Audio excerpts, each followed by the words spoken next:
baby. So, let's go ahead and bring everybody in audio wise. Good evening, everybody. We're gonna have a fun stream, aren't we? Nope. I love it. Oh no. It's good. Oh no. I know it's great.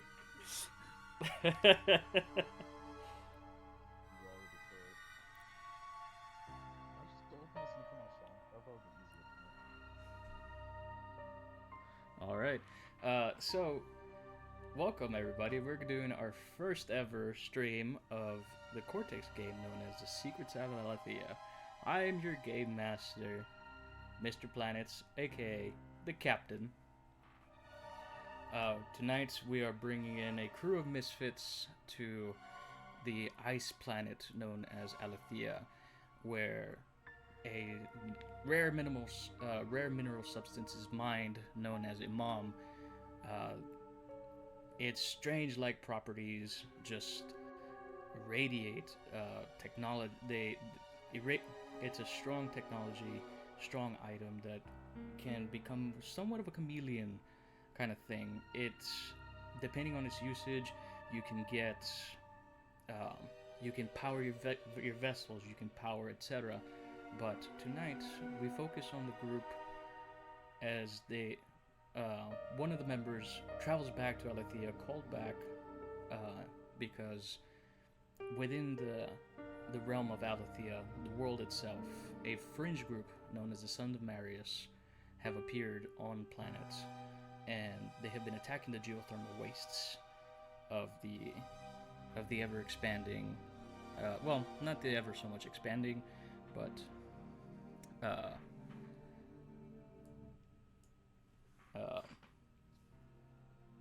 what do you call it? To try and bring a stop to this fringe group, as brought to you by the corporation known as Magellan's Compass.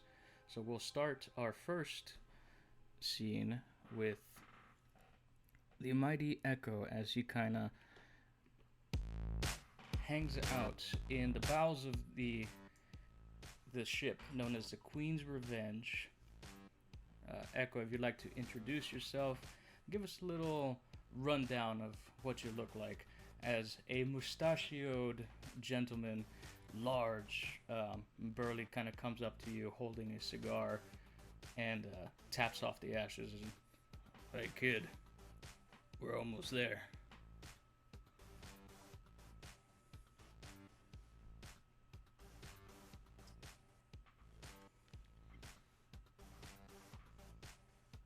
Ego pulls on his red goggles and wraps his scarf around him while pulling on his leather jacket, slinging his rifle against around his back, and standing up, saying, "Yeah, okay." All right. You know this gentleman as Ratspid. He was a former bounty hunter. You've seen him before. His large frame just kind of, as he just kind of, yeah, things will be all right.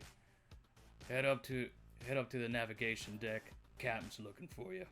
He takes a drag of a cigar as he just kind of grabs a large pipe wrench and walks off down into the lower hatches.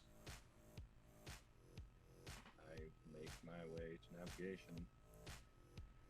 As you kind of make your way through the Queen's Revenge into the upper echelons, you come across the larger viewing ports. You know, at this point, the ship itself is flying through hyperspace.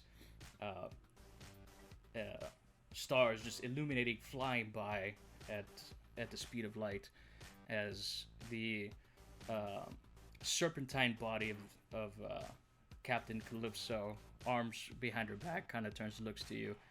"Ah, if it isn't my favorite person. Don't worry, we're almost there. We'll be there in about 10-15 minutes. Do you know anything of what's going on planet? I mean, I've never had to do a rush job and bring somebody out here just straight route. Only what I've read, which isn't very much. Ah, terrible. Have you heard anything of these sons of Marius? And her, as her slithering body just kind of rolls up to you, just looks you up and down. Fascinating. A terrible shame, what happened to the previous crew that went out there. But they didn't take the Queen's revenge. That was their own fault. As she kind of, her tongue kind of slithers out and back in. Can't say I have. Quaint. No worries. But for now, we can go ahead and just enjoy the stars. As she just kind of turns and looks towards the cosmos around her, and just kind of move some diodes within the panel itself. And we'll go ahead and scene shift into the Order of Yorick, where the atmosphere is quite dense with incense, and you see several folks praying to this ethereal-looking woman dressed in purple, 4 arms in different poses, as this mechanical-looking being just kind of stands at the front. Fenrir, if you'd like, describe what you look like as you open the front gates of this massive guild hall, and the waft of incense hits your nose. As I walk in through the gates, I wince at the strong smell, since I really like being here. Way too fragrant for my being. Fenrir is a tall, big man, dark skin with a thick fur coat covering his upper body with leather jeans going down his legs, with some icy boots on that have cleats at the bottom to help traverse the icy terrain. And on his back you see he has this Clapston halberd hanging off one of his shoulders, and his arms are wrapped in these light gauntlets that are padded in to keep him weak. As you enter the space itself, you see the mechanical being. You've seen him before, very well immaculately dressed in a soldier's garb with a golden-like helm with a cracked faceplate. As you look inside, you can see whirling masses of darkness. It's Cornelius. As you approach, he kind of greets you as like, Fenrir, welcome to the Order of Yorick, as he kind of takes a very deep bow and looks towards you.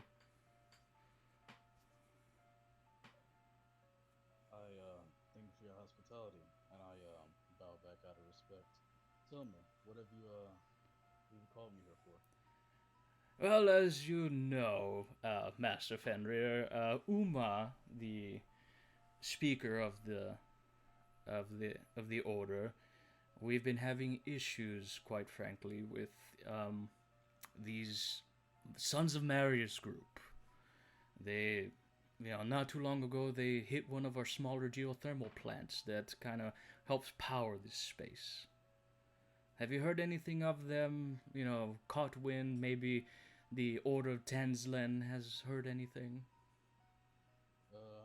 All we know, for the most part, is that they're just a rebellious group attacking the plants. I myself have been paying no great attention to them. I mostly stick to the wilds nowadays. How is the wilds lately? I've heard that the creatures have been a little bit more stirred. Well, besides the coldness never changing, the creatures have been proving much more of a threat on local outposts near the outskirts. Uh, we've been having to send more men than usual to help protect those areas. But with more creatures come more game and more money, so I can't complain too much. Yes, yes. I mean, it's always so difficult to try and obtain materials out here. Especially with the Order of Ilia just always saying that, oh, this is how you get materials, submit a form, and we never hear anything back. That sounds familiar. As he kind of crosses his large arms over his barrel chest. He just kind of looks at you. If you don't mind, Fenrir, here's a list for you. If you can go uh, to the Circus Guild, hopefully you can meet with Mr. Mr. Jax, Mr. Turnbull, or I forget his name, Gray, I believe. Yes, Gray, Gray. Um, the that weird inventor fella. If you can have him send some runners down here with some supplies. I grabbed the list and I look over it. What kind of items are listed on it?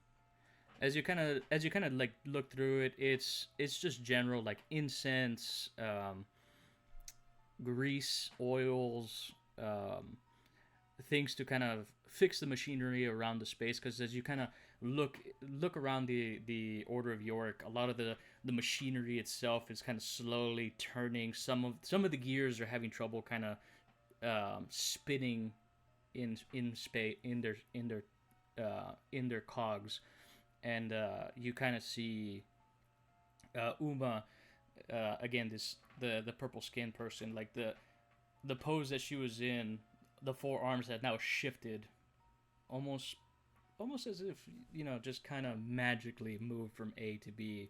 Not exactly sure, but as you kind of look around the space itself, uh,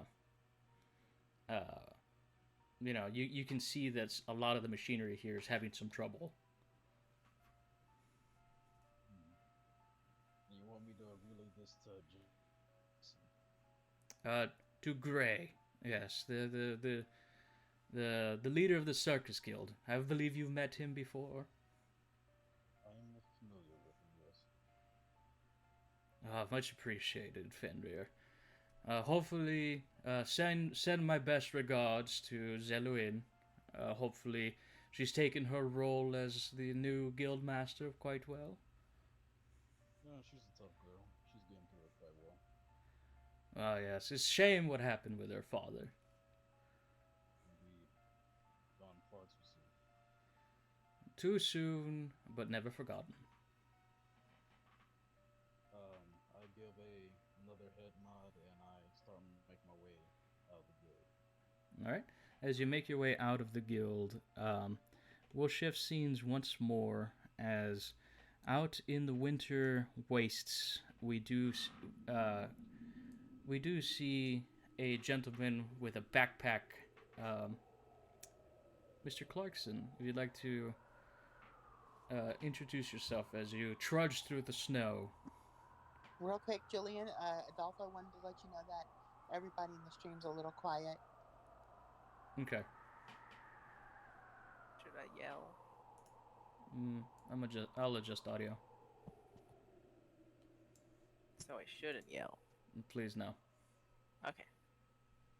For everyone's sake, please don't. So, Eric is a tall guy, about 6'2", and he's wearing very heavy clothing, a big winter jacket, multiple layers of pants, and just anything to keep him warm in this cold place. His hair is blonde with blue eyes. He's got a nice ponytail like halfway down his back, and he's just trudging along with his backpack, looking to get paid on the next job. Hopefully.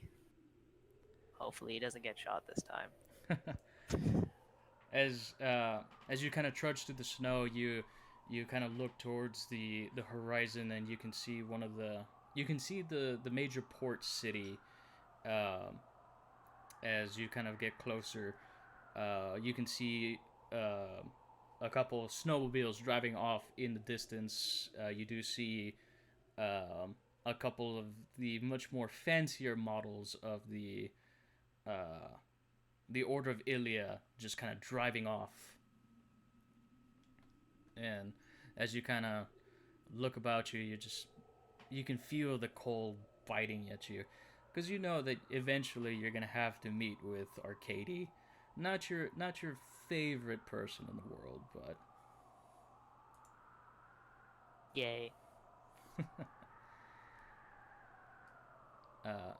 All right. Keep on trudging. As you keep on trudging through Making my way downtown.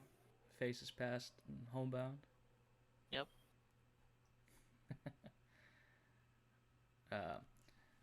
Eventually, we'll go ahead and scene shift once more back towards Fenrir, as you see, as you're trudging through the snows yourself to make your way back over to the Guild of Udodin, out to one of the larger mega cities. You're pulled aside. You see one of these larger snow cats of the Order of Ilia, very high octane snowcat, as it just kind of just pulls up to you, and a short, stout looking woman with a tight bun, thick goggles kind of bounces out. Hey, are you that Fenrir? That is what I'm known as. Who are you? Don't worry about who I am. I got orders for you. They supersede what you got. And she hands you a document. And who are these orders from? And I take the document, I look through it. As you kind of crack it open, you see from the desk of Baron Arcady, and just kind of the higher formalities, we need you to go ahead and appear within to the mega city Tavel. You shall be meeting alongside with a couple others to talk about the Sons of Marius situation.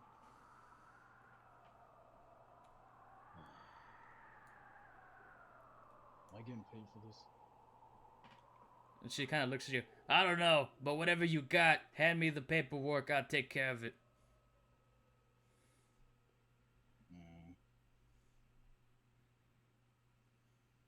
Fine. Well, you better get his order. You got it. She extends her hand out. I hand him the list of items and tell him to go talk directly to Grayson. That guy. Ugh, fuck. Alright, you got it. And you just hear as that snowcat just kind of turns off and bellows off into the distance. As it does so, you just kind of get drenched in the snow as you kind of look around you. And you remember the megacity Tavel. Tavel itself is quite a bustling place, the home of the Order of Ilia. Not your favorite place in the world, but gotta do what you gotta do.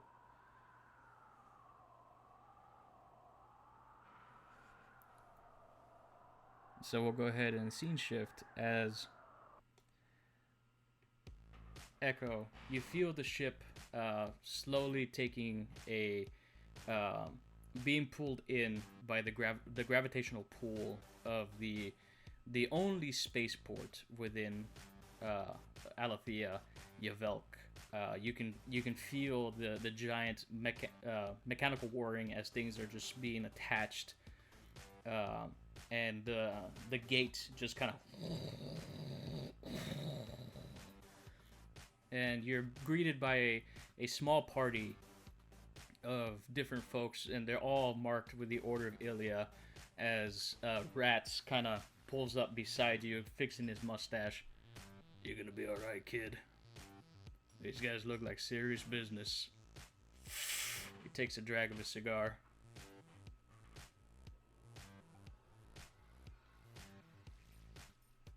If not, I always had the escape plan. From one bounty hunter to the next, you always gotta be prepared, right? Mm-hmm. Good luck, kid. He kind of, You too, my friend. He puts a cigar in his mouth and just kind of waits till you step off the ship. And as you kind of step down off the ship, I give him a lazy salute. he gives you a lazy salute back. As you do so, the actual city itself, you're met by a young man, buzz cut, with the Order of Ilia imprint on his left shoulder. He goes, "Are you Master Echo?" Yep. Mr. Arcady wants to see you. If you could follow us, please. Why? Order of business, hopefully you will be paid, but it is part of Magellan's Compass orders and Order of Ilia order. So, and as a bounty hunter, we assume that you'd like to take a contract. Sighing. Alright then. Follow behind me. Right. And he just kind of starts trotting along. Eventually, at the gates, you see you've met Mr. Clarkson once or twice in previous ventures. You've seen him here and there. You've heard of Fenrir as the troop. The three of you are kind of slotted together and put towards the front door of this large-looking guild hall / club, as music starts pumping out from it, and one of the doors kind of gets pushed open, and inside the warmth of the space just kind of hits you as you see bodies of folks just kind of dancing and drinking. And one of the guys, one of the bouncers, "Mr. Arcady will see you now. Go up the stairs."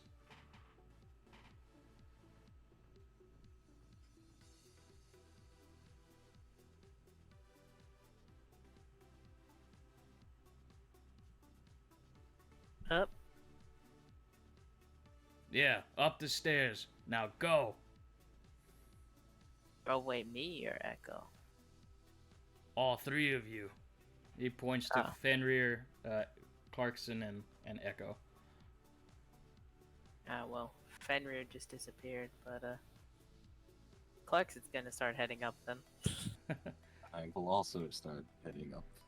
All right, easily enough. As the two of you make your way up the staircase, Fenrir, you just kind of shoved along to head up the staircase along with them as you enter the club space.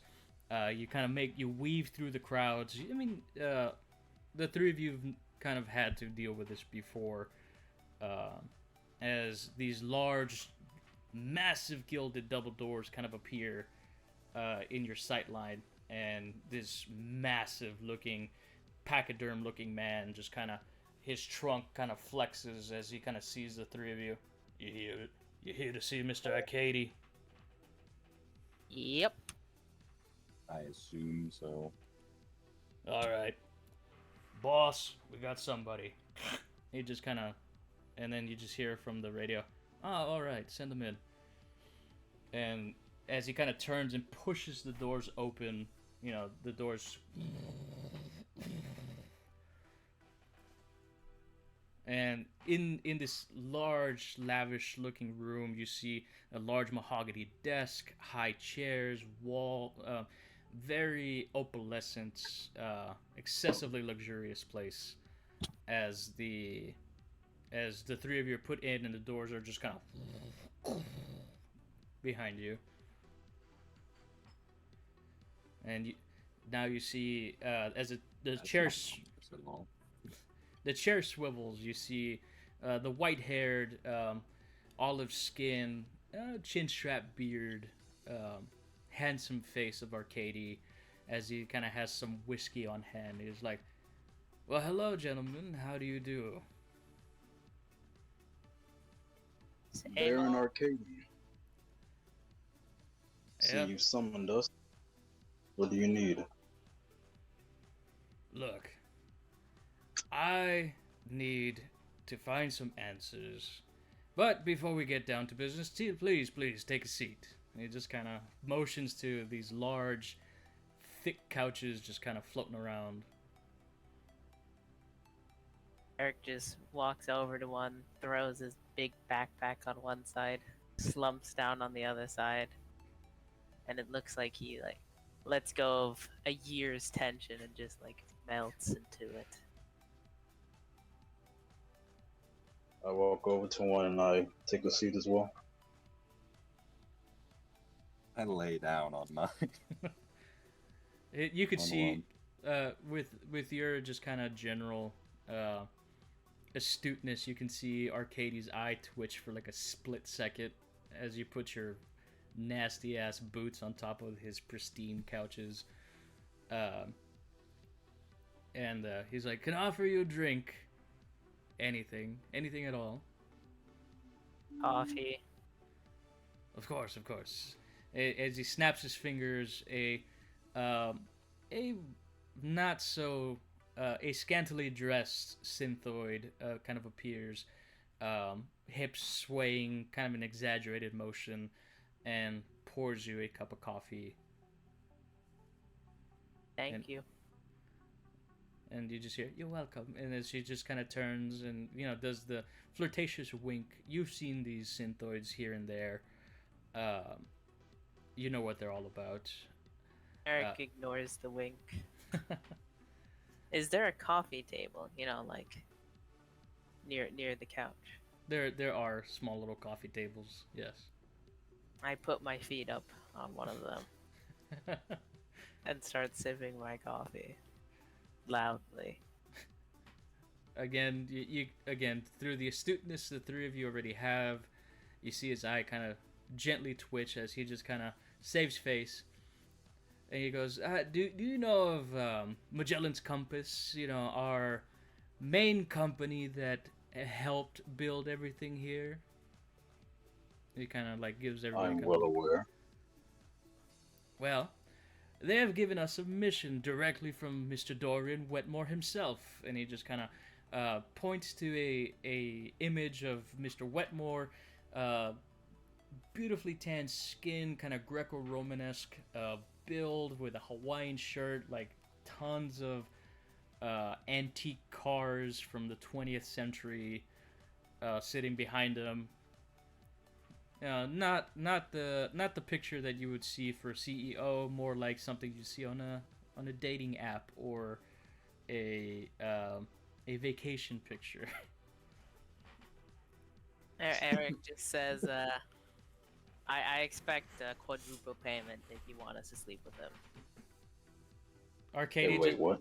Arcady just kind of stops from drinking for a split second, looks up. What kind of mission? No. You see that photo there? Uh-huh. I've seen photos like that before. I'm just saying.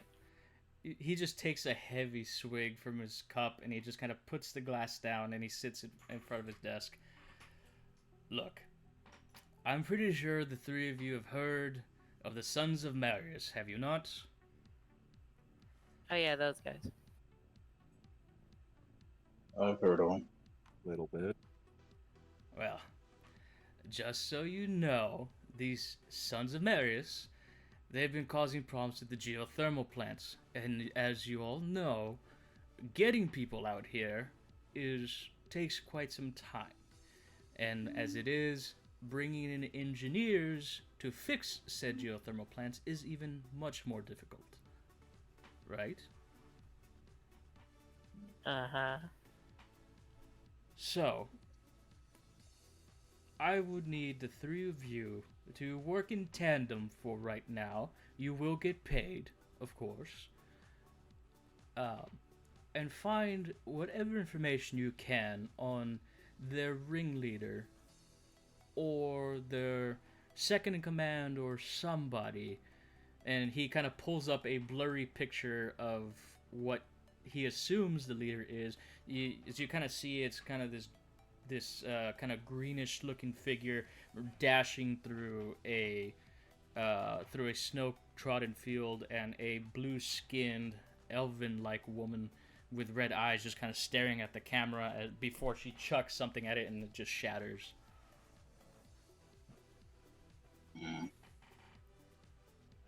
He seems fun.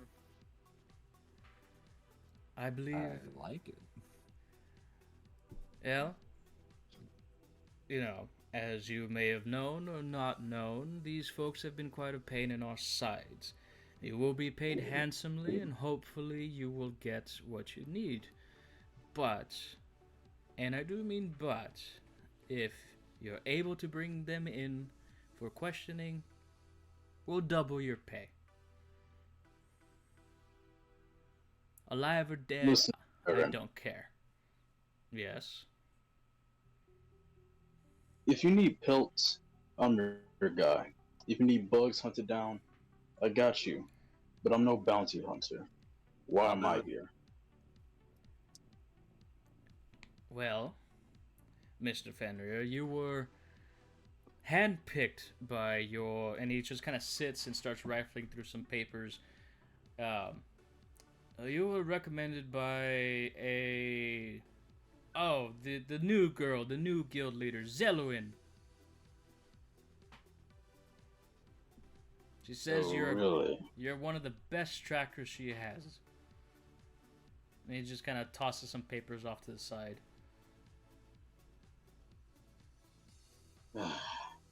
Very well done. So, We'll get along great, Sparky. how Please much? call me Let me ask the man a damn question, please. How much are we actually going to be getting paid? You will be paid quite handsomely. And he sends you, like, he pulls up his little virtual pod and sends out, and the three of yours kind of click. It has about 7 zeros attached to that number. Thank you for coming in, BW, and sitting in while you can. Do appreciate you coming by. But for right now, let's get back to our game. So you see 7 zeros kind of stack across your screens, along with the number 7. My. These vandalists must be very pain in your ass to give this much money up, especially 3 times this amount. To be quite honest, at this point, we need to make sure that everybody is on board. We need to keep this as hush-hush as best we can.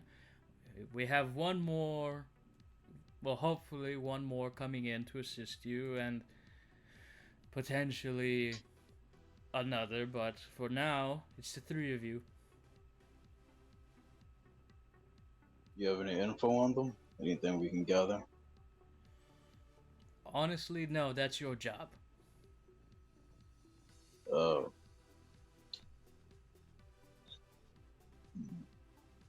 Yay.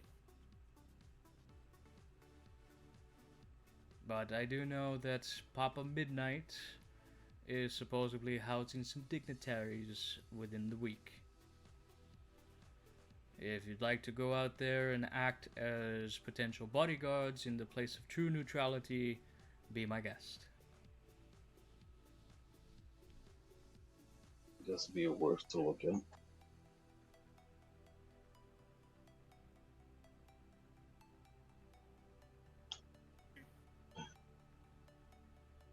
So tell me, which planets exactly have they been hitting so far? Is there a pattern? Maybe we can predict when they'll next hit. Arcadia just at this point, like his leg is crossed, and he's kind of tense his hands.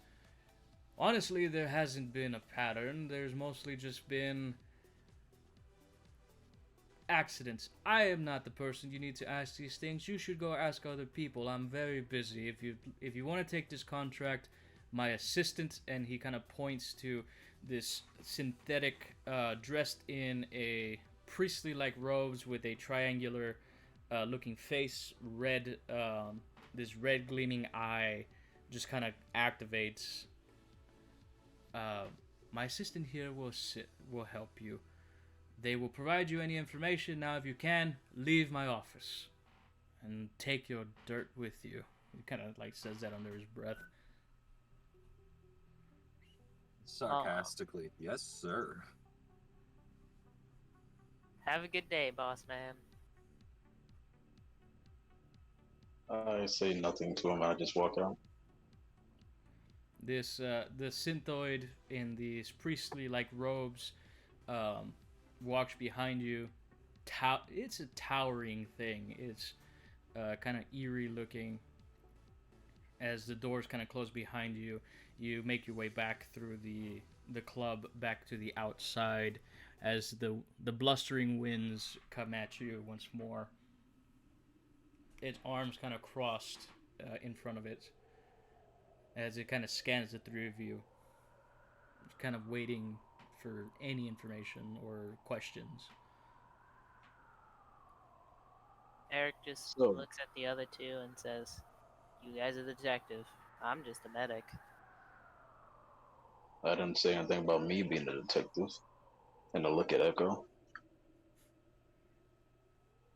Detective. Oh, this is gonna be a fun job. God. Hey, priest, you got a name? It just kind of looks at you. Its eye just kind of like whirs for like a second. Just stays staring at you. Is this the same robot he told us to go to collect the contract? Yes. Okay.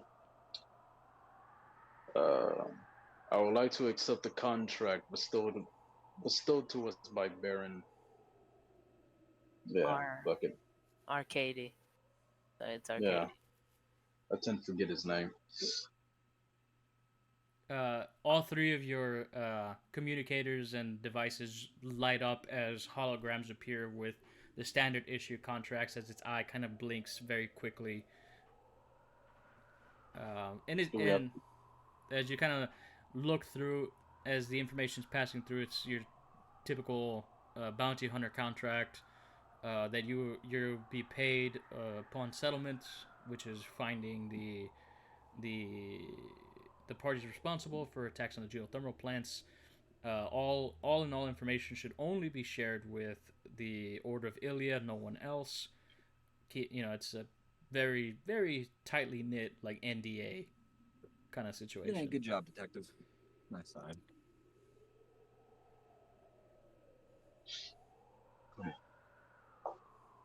All right then. So, what is y'all two's names? I didn't really catch them. I am Eric Clarkson. I'm a medic, and I heal people. Yep. And it's me. Flashes like a barely awake smile. All right, Eric. And you? Echo. The name will make sense when you get to know me. But I'm a sharpshooter. Well, I'm Fenrir, or my less said name nowadays, Heisenberg. I like I'm a Sparky hunter. better. You Sparky will does not fit. refer to me as Sparky. Neither of you will refer to me as Sparky. Too late. Already did.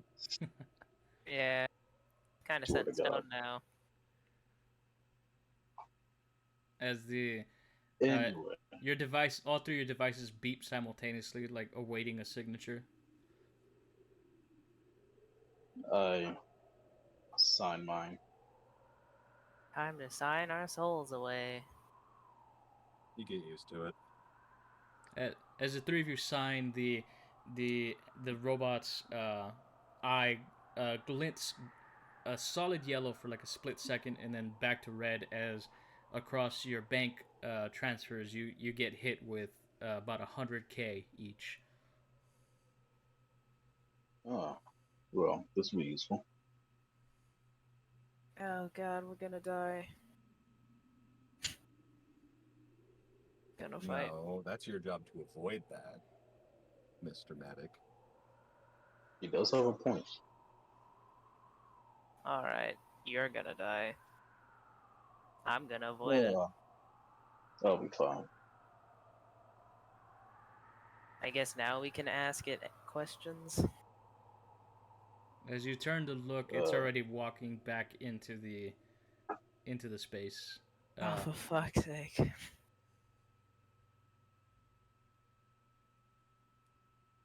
Well, then I guess we have to go gather intel. Probably start the. Though, now that I'm traveling with you two, I'll probably now buy a speeder or a snowmobile. They have a port in somewhere around here. I can just buy a snowmobile, right?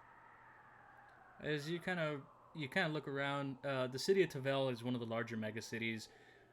You'd probably have to go into the underground and talk to some of the folks, or you can reach out to your own personal guild via carrier by one of the circus guild runners. But that is entirely up to you. Do you guys have anywhere particular you need to go? Supplies you specifically need? Well, is everybody dressed for cold weather? I am, kind of. I'll be fine either way. Well, we got that covered. Got plenty of water out there with the snow. I don't know about that one. Some places you might not want to eat the snow. Especially not the yellow snow. Do not eat that. Yeah. Alright. So we just need food? I can handle that part very easily. Sounds So like we we're just ready to go. Let's go. No, we need transportation, dude. Come on. Well, he said he was going to buy a snowmobile. Well, if you have nowhere particular to go, I'm just going to call a transport from my guild. We can go there, gather up some rations, maybe even get some weapons, and then we can start heading out. Okie dokie. All right. I contact a transfer from my guild to come pick me up in Tibet. All right. As you kind of relay the message, and this is one of the younger members that you've met before, kind of mousy haired young woman, kind of radios back. We don't got any transports at the moment, but we can get one of the circus guild runners to bring you that way. That'll be fine. Okay. We'll call Gray and see if maybe he can help you. Okay. If not, talk to his second command, Winter. She should be available. I think Gray is busy with some engineering things. I don't know. That guy's always gone. So I should call Winter? Yeah. She's the number 2. She's you've met her before. Tall, dark hair, cybernetic arm. Yeah, it rings a few bells. Yeah. Call her. All right. Thanks, pup. Yep. You hear that as it just kind of goes off. I try to get in contact with Winter then. As you do so, you just kind of hear on the other side, "For fuck, no! No, stop! I swear, yeah." Hey, Winter, I need to transfer out into Vat. You can help me? Yeah. Where you at? fuck, what's the city called again? Yvelk. Huh? You're near the port, so Yvelk. Oh, I'm at Yavel. Oh, you're out there. We got one runner out there. He's a bit pricey, but he'll get you where you need to go. Fine. All right, I'll radio him in. Just meet. Where do you want him to meet you? Outskirts or just within the city itself? Near the outskirts. You got it. How many traveling? 3. All right, where to? Back to my guild and back to the Citizen Guild. Zanlan? Why can't I? Yes, Zenland. I keep pronouncing the T for no reason. Yeah, all right. You're good. We got you. You two, follow me. We have a transport to meet. Yay! Road trip. As the three of you just kind of meander through the icy wastes of the spaceports, you do see the Queen's Revenge finally just take off. As it takes off into the upper atmosphere, you do see a couple of smaller, little 2x planes just kind of fly by, little skid hoppers that you've seen here and there. They're not meant for long distance, but being the only port within the area, it's always running. Eventually, you see this very garish looking snowcat appear, decorated in like golds and greens and pelts, as a young man with kind of thick glasses kind of steps out, music blaring from the inside, just heavy music as he just kind of appears, and he's like, hey, you guys are the ones needing a ride? Yes, and I'm guessing you're the transport sent by Winter. Yeah. Name's Devlin. Nice to meet you. Hopefully we can get along. You said Devlin? Yeah, Devlin. Okay. Do I got anybody, any special accommodations I need for any of you guys, or are you just ready to rock and roll? I think we're all set, unless one of you have anything to say. I'm good. No. Alright then. All right, step on in, gents, and he just kind of points to his snowcat. This thing is just fucking. You can feel that engine kind of rumbling at your chest as you step in. The music's loud enough that like it's just reverberating through your bones. Eric starts like This is head the- nodding. And in doing so, like he closes up and he's just like, "All right, you guys, we're going out to Zandlen. Keep yourselves nice and tight. Hopefully we don't run into any bugs. If we do, you guys better save me, and I'll charge you once we get there." Alright Sounds then. like a plan. Thumb up. As Arm the outstretched, thumb up.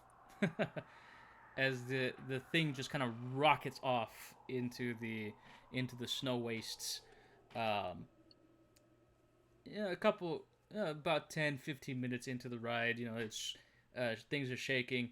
He kind of looks to you guys. So, what are you guys doing? Looking for doing some interesting work or something? Something like Got that. hired for a job. Oh, look at you, Mr. Fancy Pants. Fucking working the job, huh? Well, I didn't exactly sign up for it. Hey, you take what you can get out here, right? Am I right? I mean, you totally signed up for it, dude. Hey, you know, Uh, when I first came here, fucking 2 years ago, I tried to get out, never could, and now, hey, look at me, I'm a glorified taxi cab driver. It's a bitchin' taxi cab. Much appreciated. If you want, there's some snacks behind the seat there. It just kind of points to like a really nice looking like mini fridge cooler. Oh yeah, they're just like digs in. As you kind of crack it open, it has like power bars, energy drinks, stuff that you normally don't see within. It's all higher end stuff that you'd see within Tavel, Oh. in the deeper parts of Tavel, um, not Uh, the usual junk. Hey Doc, give me a bar. Eric doesn't open one, but he gives it to Echo. And then he immediately looks at the driver. How much would this cost me? No, snacks and junk are free for customers. You just pay for the trip. Ah, good. And then he goes back to worst dig thing you again. could ever said. Hey, 3 of them are gone in seconds. look, when you work as hard as I do, you gotta keep people happy. If you want them to keep coming back to you, you make sure they stay happy. Capiche? I guess also if you want to them to you protect too. you, you should keep them happy. Hey, I love your work ethic. hey. That's what the Circus Guild taught me. It's what they teach the folks. You know? What can I say? And it's just kind of start cruising along. As you kind of start making, going through the actual events, eventually you kind of feel a rumbling within the space itself. For the fun of it, let's do our first die roll of the evening. Whoever has the highest, I guess, visual acuity, which would be Notice? notice, yeah. Whoever has the highest notice, toss out a die, or the three of you toss out a die. Let's see what you see. I see nothing. Nothing. Oh, okay. My original one was a 1. Nice. I could chime in if you want help.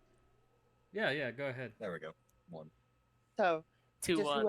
whoever's gonna make the notice roll, just put your die pool together with one die from each category. Obviously, your skill being notice, and then Julian, whatever the difficulty is, like if it's moderately difficult, just your resistance roll or whatever, it could just be like 2d8 or something, and that's the number they got to beat.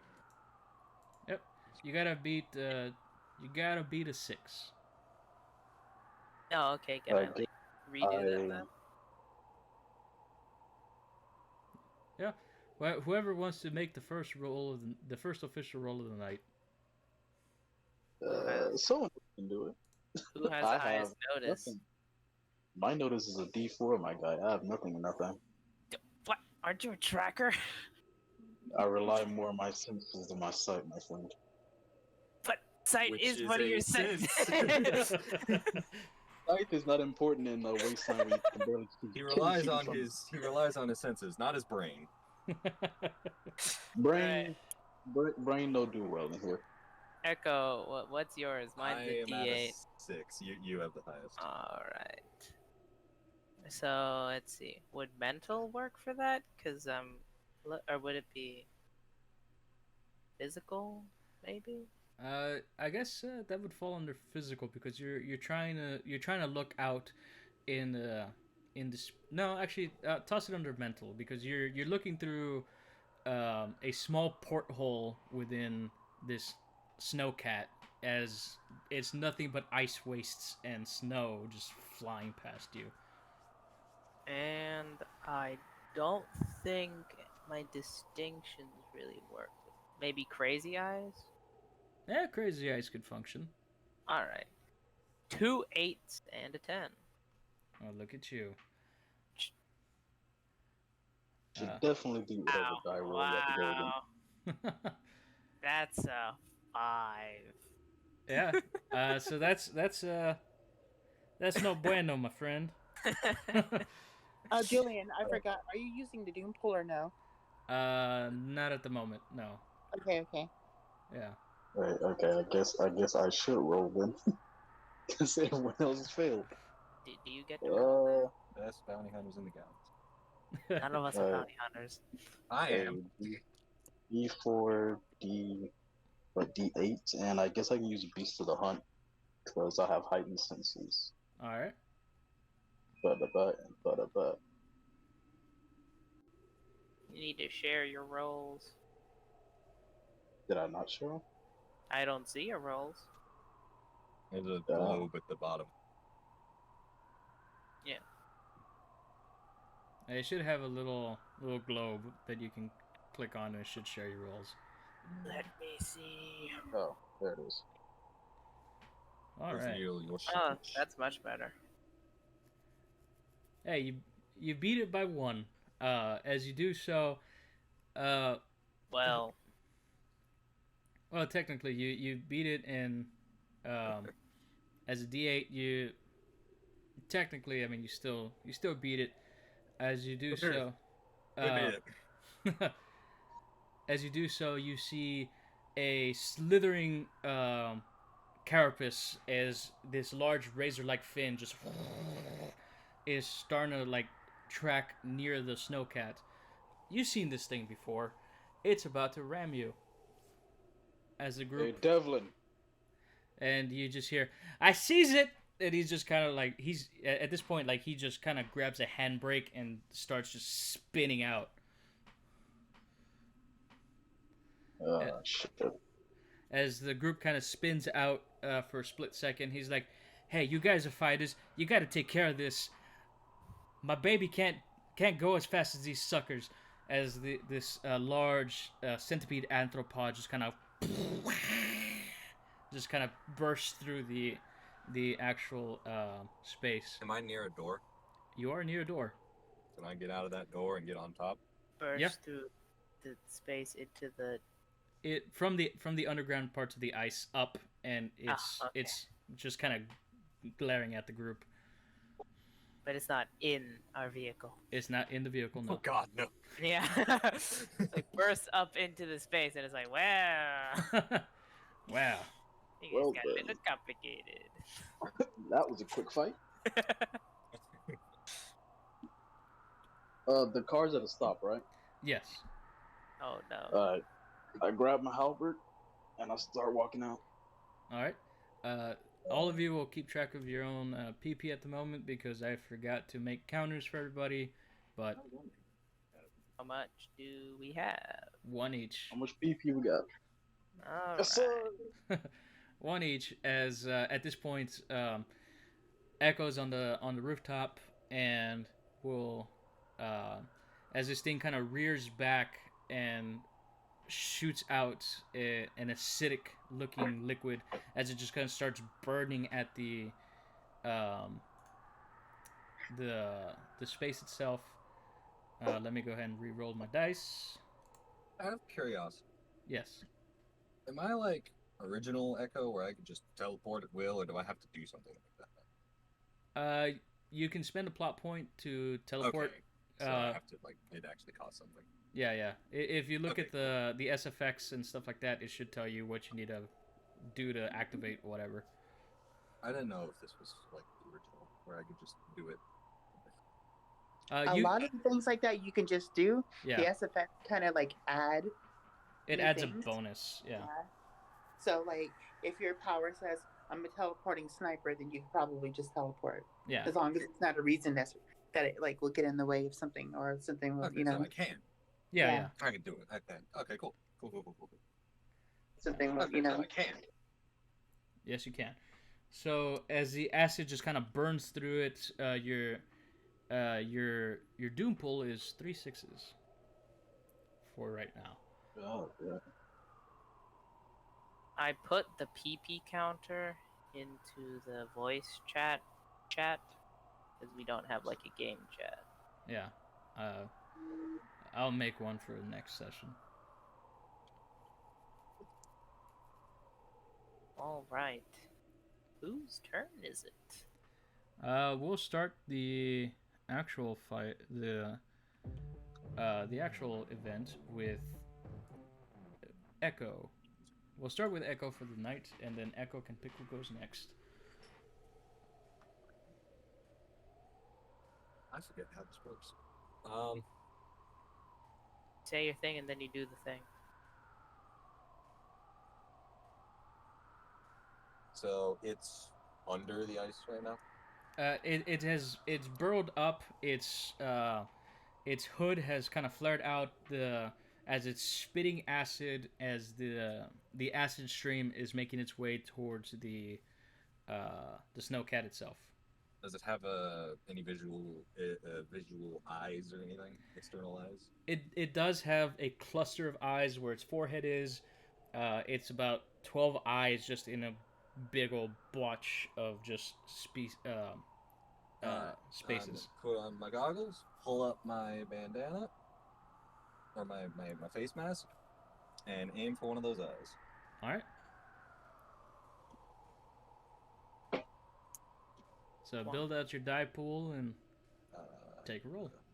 Roll better than last time. You can do it. You gotta beat a 5. It's You not can hard. definitely do it.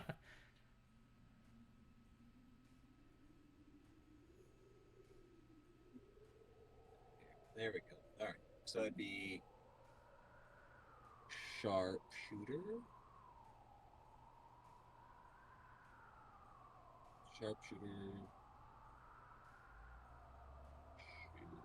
So yeah, get home. Okay. Yes. So if you so with that you got a 5. So you got to beat it to eat it. Sadly, you didn't. I will buy that 1 off of you, so it does step up the doom pool. Am I correct, Winter? He got a 5. So if you buy that one of the D6s becomes a D8. Yep. And that's not good. Yeah. So I will buy that 1, and as the acid just kind of, as you fire off the round, it turns its head, it hits the side hood of it, and just kind of the bullet you hear going bing as it kind of flies off as the acid just kind of burns part of the track of the tank treads of the snowcat. Who would you like to go next? Excuse me 1 second. Mhm. On my screen it says he got a 10 and a 1. Yeah. Where Where are you seeing the 5? am I? Oh, never mind. So Were yeah, you reading my old roll? yeah, it came up weird on my end. No, so if you Okay. beat it, so if you do, you beat it. So it steps it down. So instead of one of the dice disappears as you, let's rewind that moment. As the Rewind. as the bullet ricochets back, you take aim, you fire. The as you do the impact, you hit one of its many eyes. As it just kind of lurches up, the acid, instead of spraying towards you, sprays in a different direction. It is quite flustered at the moment, said creature. So we'll remove one of said die as you step it down.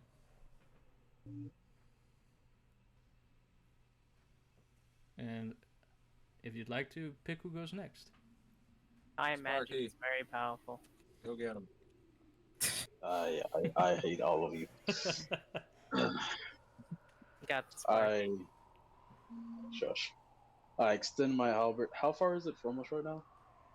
It is about 20 feet. Okay. I extend my halberd, set my foot, and I rush at it with my halberd, and I try going for where I know a vital point of the creature's at. All right. So build out your pool and take a swing. All right. I am going to use D10 physical, D10 fight, and D8 beats to the hunt.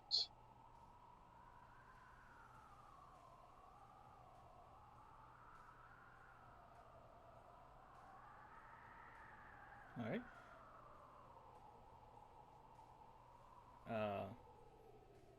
What was your roll there? Oh crap! No, that was not the right roll. Jesus, a 60. My My goodness. God. I was not the right roll. I hold up. 10, 10, and 8. Whoa, I'll buy that one. So we got. Which one of those motherfuckers got a 1? It was the 8. It was the D8. So if I remember correctly, I have to roll to resist that, right, Winter? Sorry, I was muted. So it's a high stakes. All the roles, like especially in this situation, are considered high stakes. So like the loser of the contest is taken out. So you roll whatever dice it has left. I think it's a D6 and a D10, right? Yeah. Because did you buy a 1 last time too? Well, I wasn't able to buy the 1, so it was 3 D6s. So I lost one of the D6s. So D6 and D8, right? Yeah, so now it's a D6 and a D8. So you roll a D6 and a D8, and actually no, this is more of a crisis pool. I'm sorry, it's different. And so so they've got to whittle down the dice, but they also have to beat the it's still a contest, right? So Yeah. like they can be taken out. So I'm sorry, a little bit brain fart here, but yeah, that you roll a difficulty and they beat it basically. Yeah. So I'll buy that 1, give myself back the D6 that I had lost previously. So I'll roll against you. Have to beat your 11. You have to roll quite well. And I got a 7. So as you do so, you fire off as you attack it. You deal its damage quite well. You take off a chunk of it as it just kind of screeches into the sky. And then go ahead and select who goes next. Either myself or your medic. Yeah, that other guy. I will pick the medic, Eric. Right. Eric is. I don't think he actually got out of the taxi before this all started. God damn it, Eric! So he's just gonna pull out his rifle and walk towards the door and start lining up a shot. And while he does that, he asks the driver, "Hey, after this, I have a question to ask you." And then he just lets off a burst towards the creature. All right. Doctor, if you please. That's a good one. And all right, in doing so, go ahead and build out your die pool. That'd be physical, shoot, and crazy eyes again. That's up to you if you can make it make sense. Oh, crazy eyes, because I'm crazily focused on killing this one thing. All right. Alright, so that's 3d8. Yay, a 9. All right, easy enough. You're able to step down the dice once more. In doing so, you fire it off in the open, broken segments that Fenrir had broken off. The eye sockets that Echo had melted off. The blood just kind of streams down as this creature just kind of flails softly and then just falls to the ground as the acid just kind of burns into the snow itself, and it just kind of lays there. The ganglion nerves just kind of make it twitch. Would you like to go ahead and do? Eric calls out to the other two, "You are very welcome." Then he goes back inside of the taxi cab to start harassing the driver with questions. He steps out of cab, shoots creature. You're welcome. Walks back in cab. Yeah, exactly.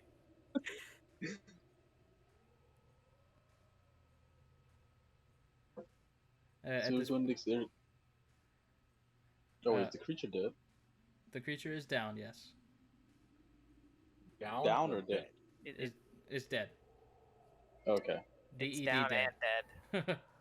What's useful I can get off this thing? You can get the acid sac off of it. You'd probably roll me a mental check. Um, and No, it's my phone. Go ahead. you would have to roll a mental check, and then a if I remember correctly, you should have a uh, crafting because you're. It's not the first time you've done this, but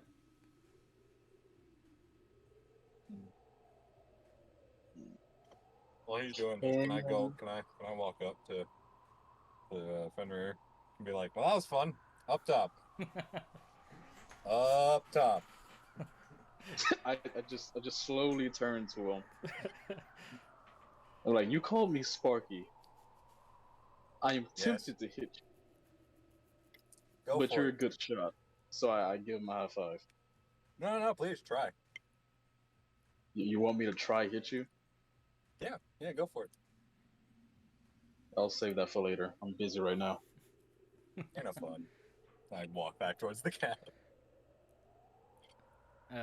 So I have to do mental, crafts, and I guess whatever else, or whatever. just mental and crafts. Just whatever else that can assist you. Okay. Well, I have nothing in crafts, and I wish I had used survival there. That would have greatly helped. Mental, I guess crafts would be a D4, and I will use Child of the Wilderness, I guess. All right. Your 'Cause difficulty being- is going to be 2d8. So Okay. you gotta beat a 3. Oh, If you don't beat a 3, if I don't beat a 3, I don't deserve to be in this game anymore. Get out. D10 mental. That's already a. Well, Okay. D10 mental, D4, and a D8 for Child of the Hunt. I mean, Child of the Wilderness. or if you want to issue the dice roll, you can spend a plot point, and it just happens for free. No, I'm keeping that PP. Okay. cost him a whole PP. I got 9, or would it be the very top protective of his highest people. roll? Very protective of my people. I need to use it for the big. I'm not saying that.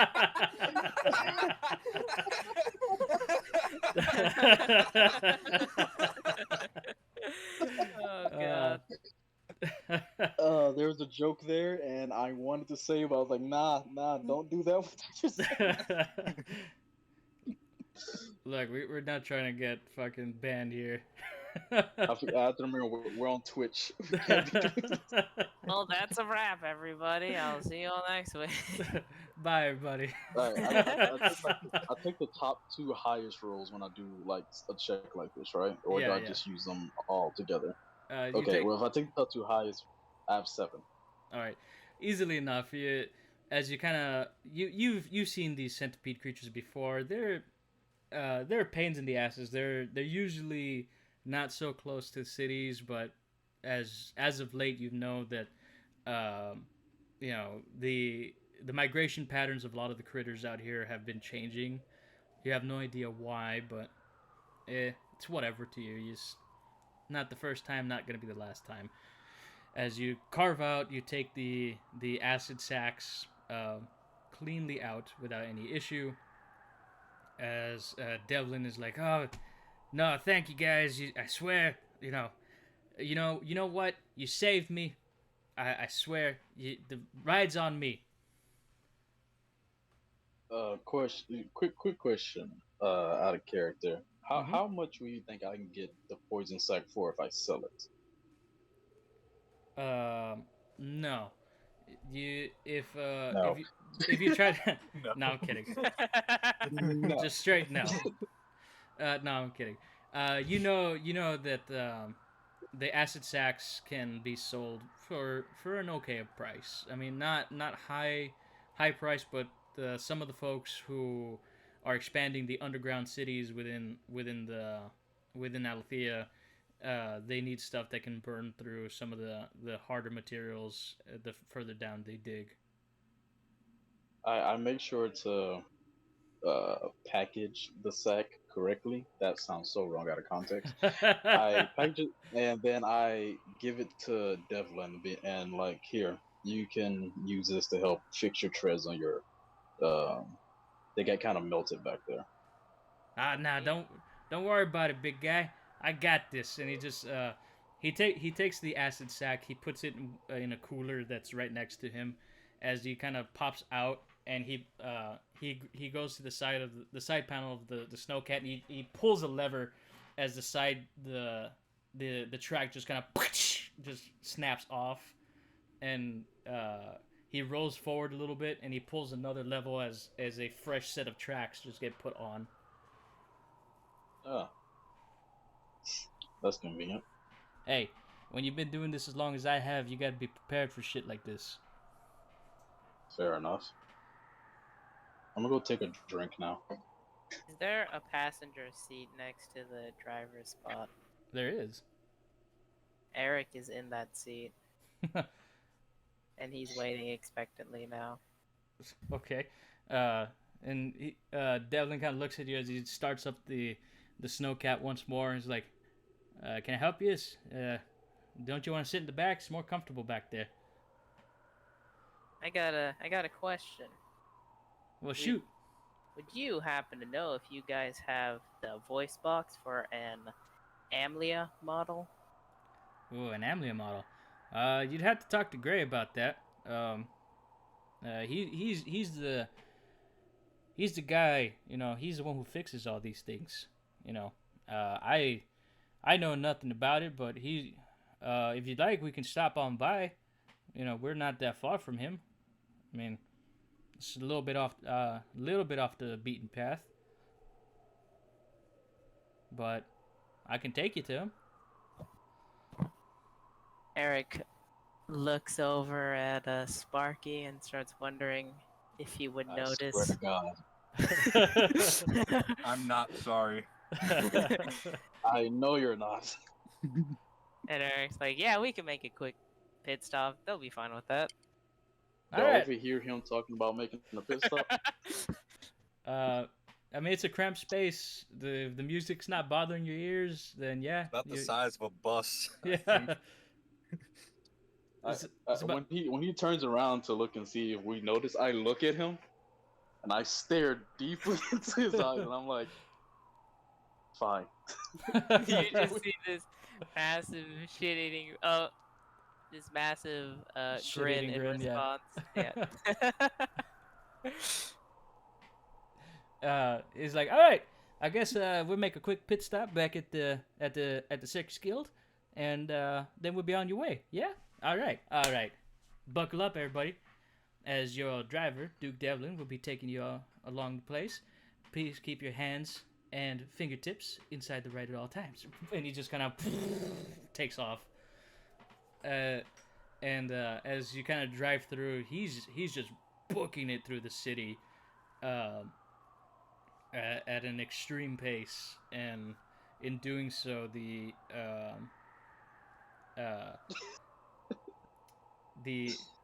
snowscape itself. I mean, as the snow is just kind of blindly passing through.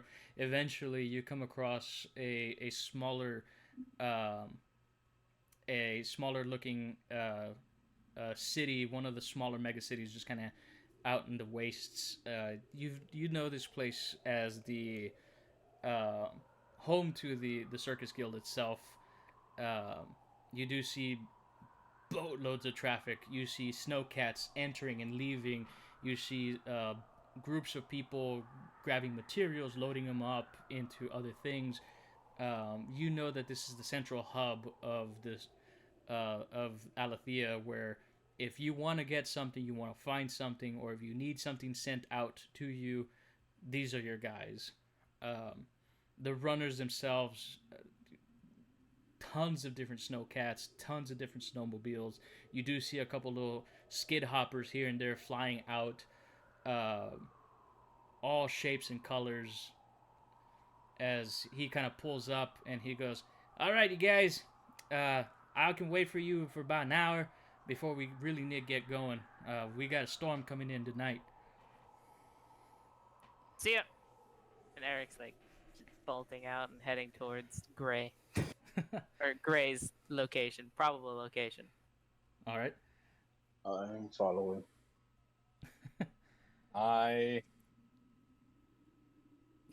I'll stay.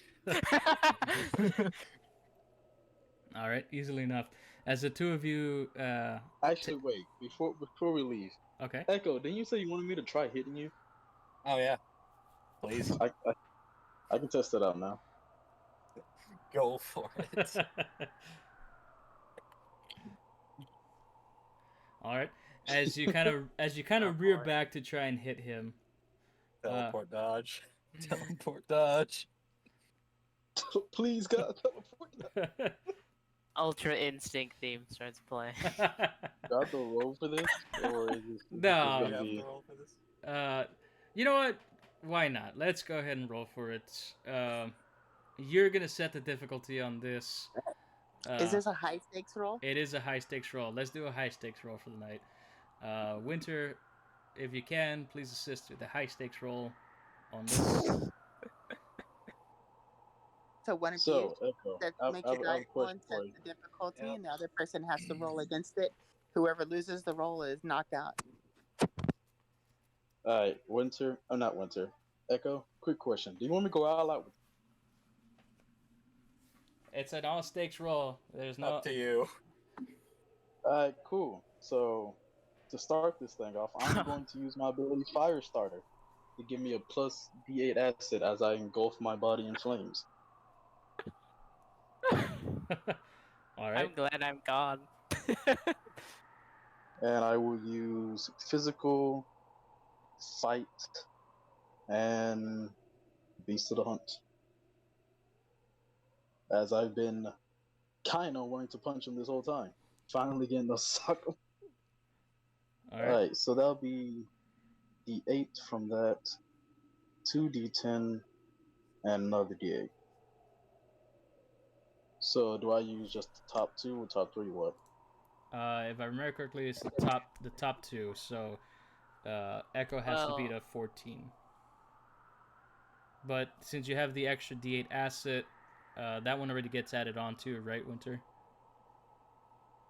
No, he just adds it all to the die pool and then picks the highest two, Yeah. and then that's the stakes, and then the other person has to roll against that. Alright, well, it's 14 then. Yep. Got to beat a 14 there. Spend a PP on this, Mister. No, it cost me no PP to do that. All right. This cab's about to explode.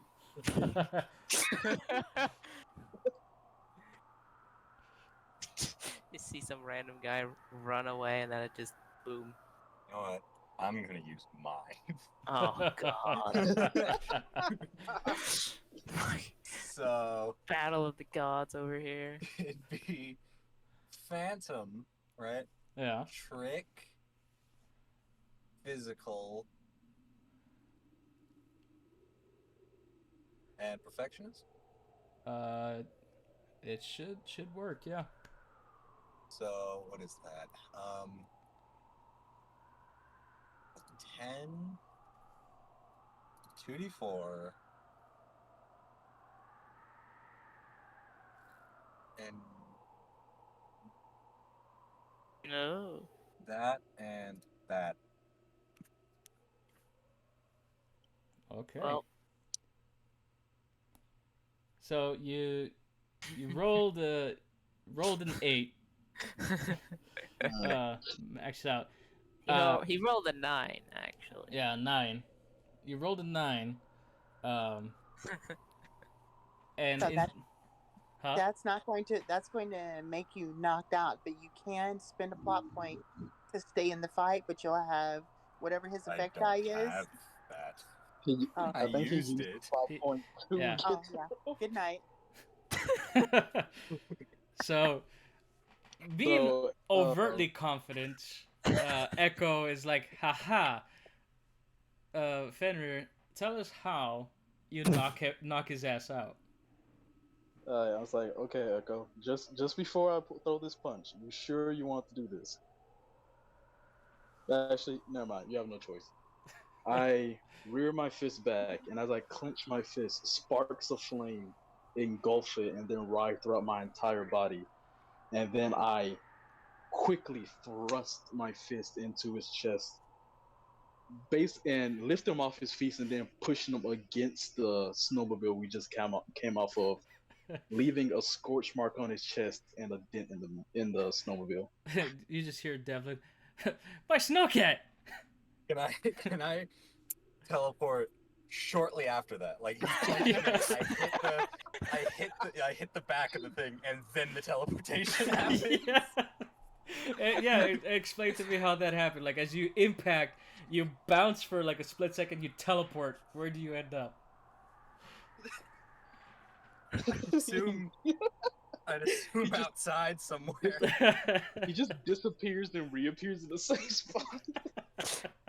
Face down. Face down, ass up, just bam. As you kind of as you phase out of existence for like a split second, you reappear just at skid for like for a foot or two, and then just come to a small screeching halt as you just kind of like, the fuck just hit me, and the world goes dark. So, is that good? Do we need to go again? Echo? Echo? Ah, shit, I hope it didn't kill him. Hey, Devlin, can you put him back in the mobile and maybe perform CPR? The man just left too. You know, no, you'll be fine. I pick him up, throw him over my shoulder. I'm gonna go take him to the area. Oh god. All right. We'll go ahead and take a quick little break, 10-minute break. Jeez. And so we'll be back, everybody. That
And we're back.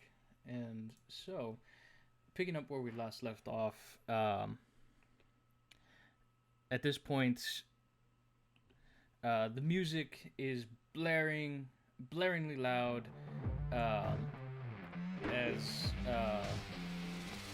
you, Eric, enter the space. You see a gentleman with a kind of a blue t-shirt, tattoos all up the arms, thin, wiry build, glasses. As he's pulling up from the ceiling, he pulls down a soldering iron, and he's pulling down another thing, and he pulls up a circuit board. He's like, you see it just chuck it, and you hear it just land over in the distance. As you approach, I mean, he doesn't even acknowledge you.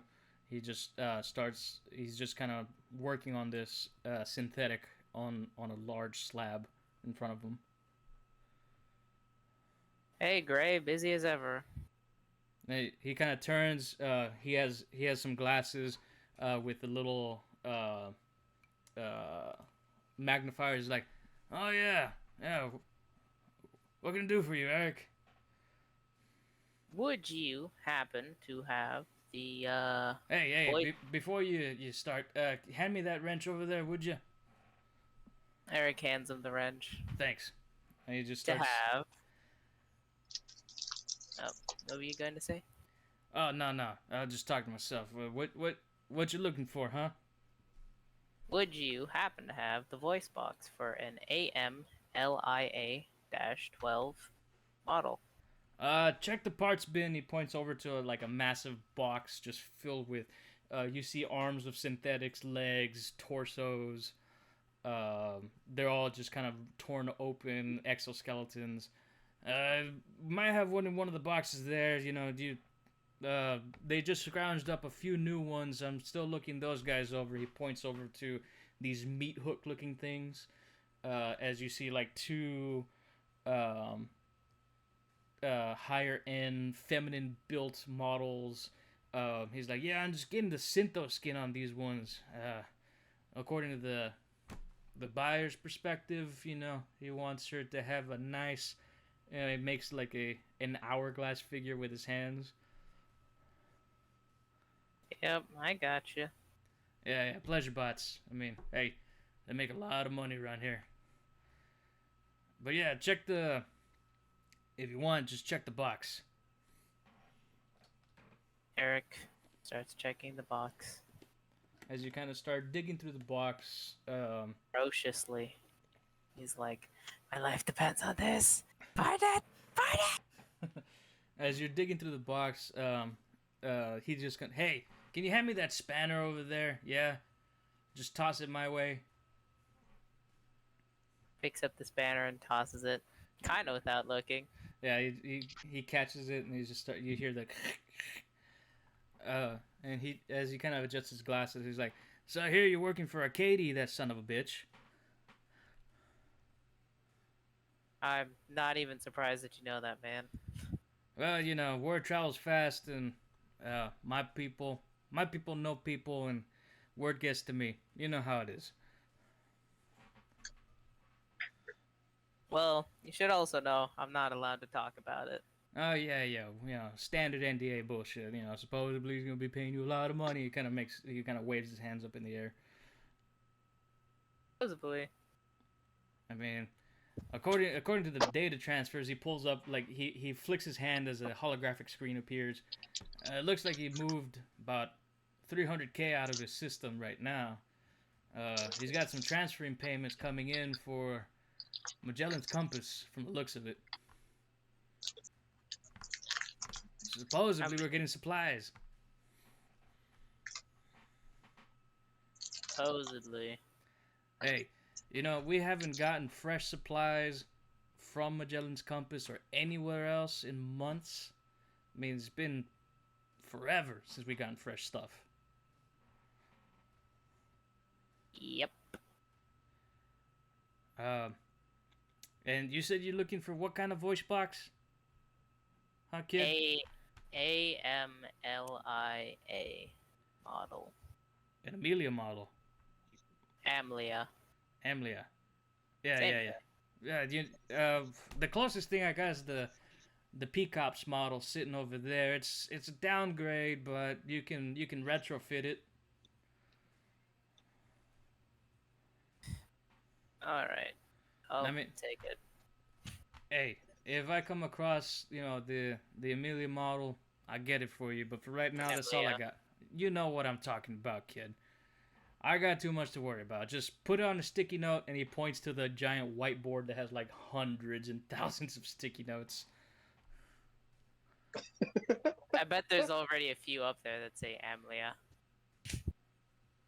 As you kind of walk past it, sure Hey enough. guys, Mhm. I'm heading home now, so I don't know how much longer y'all are gonna be playing, but I'm on my way home.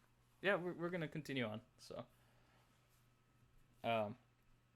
as you kind of walk by, you do see your previous post-it notes. Some of the older ones, much older ones, sitting up there. Plus some of your newer ones. Adds on a new one. And takes the offered voice box and sort of sighs and goes like, "Oh well." As he kind of like he's leaning over, and you just hear, "You son of a fuck hot fuck." Please don't blow yourself up while I'm in the room. Nah, you're fine, kid. It's just that this model here, something else, man. It's amazing. Never seen something like it. But hey, they told me to fix it. It's doing my job. And you do it well. Is there anything I can help you guys with? Information wise. He kind of turns around. He grabs a cup, like a cup of coffee, and he looks at it. He's like, as he like pours it over, like it just sludge falls out. He's like, ugh, I think that thing's been sitting there a while. He puts it down and like rolls over on his chair and starts pouring a fresh pot.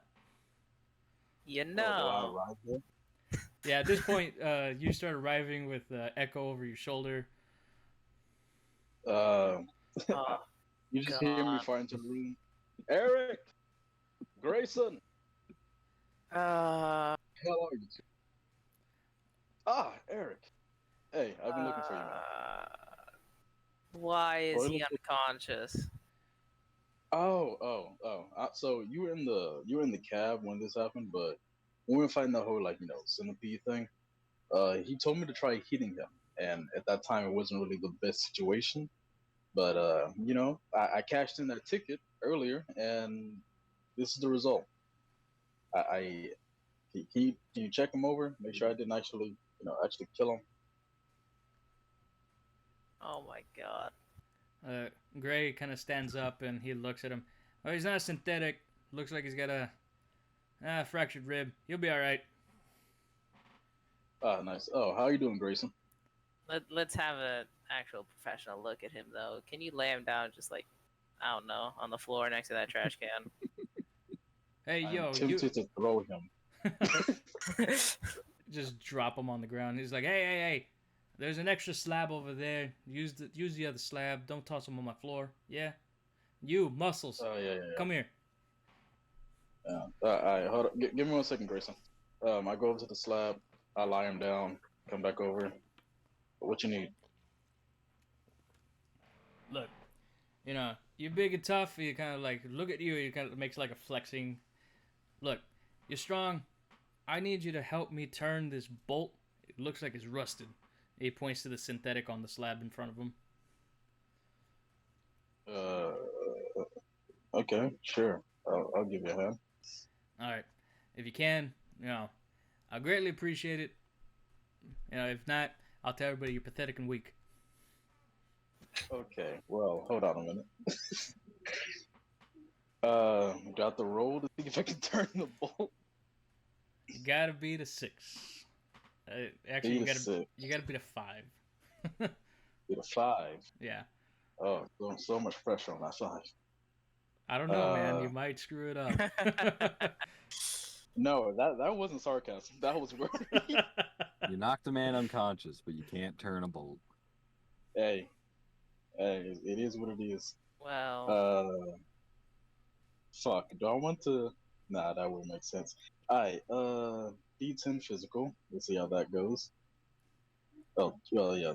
D10 physical, a D10. Actually, no. That wouldn't work there. Wait a minute. Gotta clear the dice pool and re-roll. Yeah. Hold on.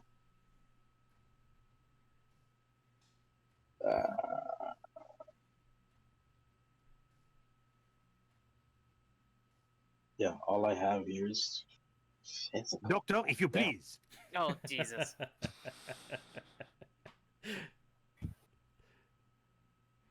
Yeah, all I have is the D10 physical. So hopefully this just is a high roll.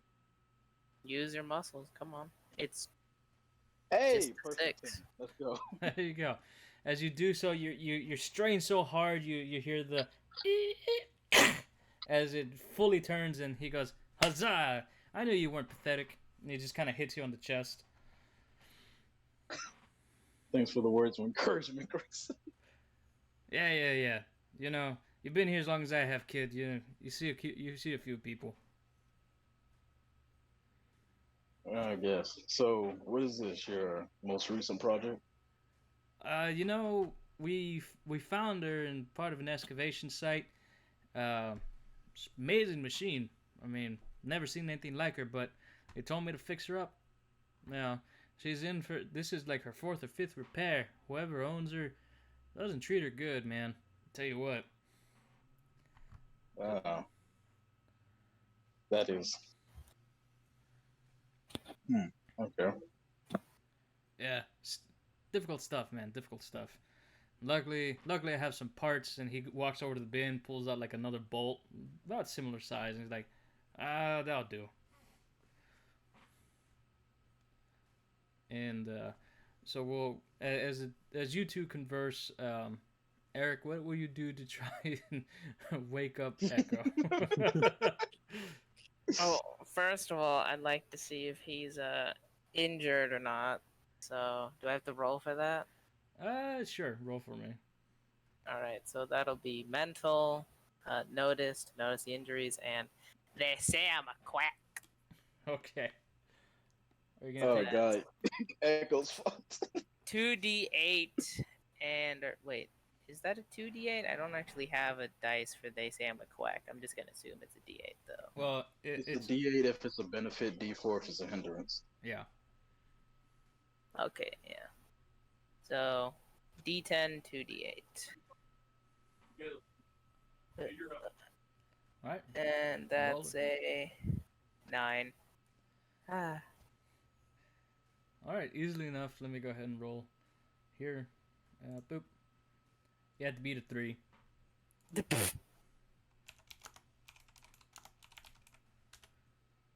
Can I just use the Yeah, easily enough. the 3 and the 2 or something? Oh, Yeah.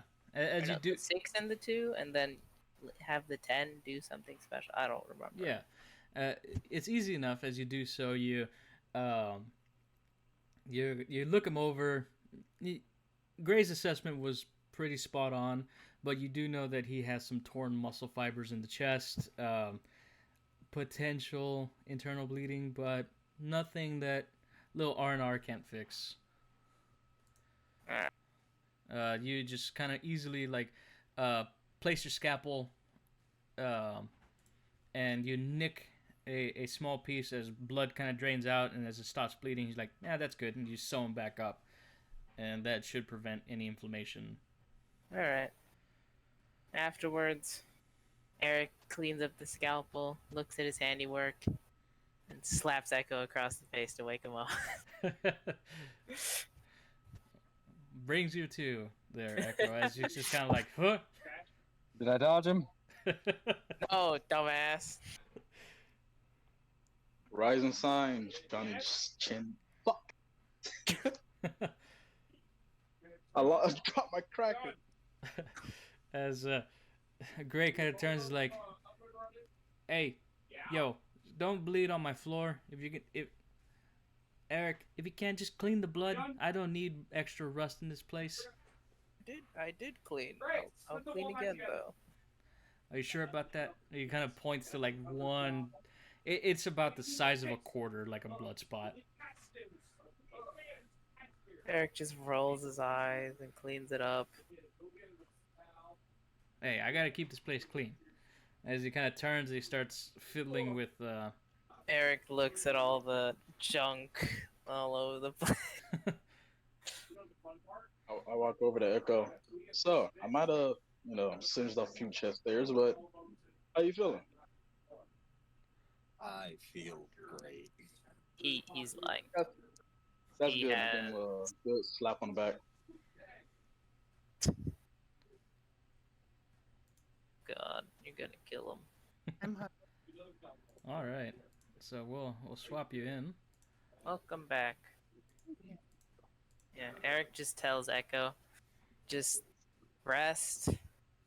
Don't do that again. And you should be fine in a couple days. No Not a promises. cool idea for me waking up if you want to hear it. If you Yeah, interested. yeah. So at this point, Gray kind of turns to the three. Hey, yo, check this out. I'm gonna try and boot her up. I mean, she's, again, this is fourth attempt or fourth fixer upper. Maybe it's for the good, maybe for the worst. I don't know. Winter, if you'd like to describe Hope as Gray kind of scoots over to a monitor and he's like, here we go, and he clicks a couple things, and the whirring of technology just kind of kicks you on. So, to describe Hope right now would be basically a female head with a cybernetic body with like big boob prosthetics like off to the side, not even attached to her yet. She's kind of in pieces right now. Her synthetic skin's kind of like half put on, half sitting off to the side, and her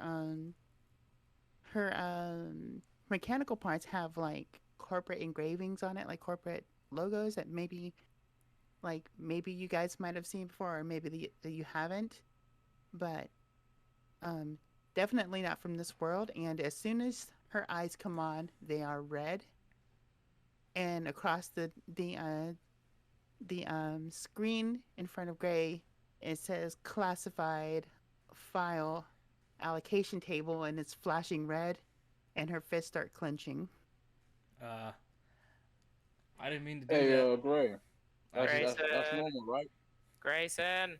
Hang on, I'm trying here, and he's just gonna start rolling. Set the difficulty for me there, Hope, as Gray is gonna try and get past that. Okay, Seems not I'm even. just now getting into Owlbear Rodeo. That's all right. I'm Hawk, apparently. Apparently. You must beat a D300. Oh my goodness. I don't know if y'all are going to see my rolls, so... I have nothing pulled up. I just walked in the door, so give me a few seconds. That's all right. At this point, Gray is just typing furiously at the computer, trying to figure out what he's gonna try and do with the blaring alarm that is happening at this moment.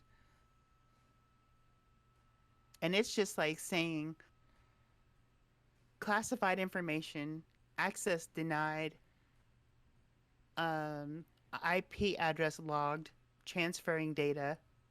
Like, it's going through a whole fucking rigmarole right now. And we'll go mental D8.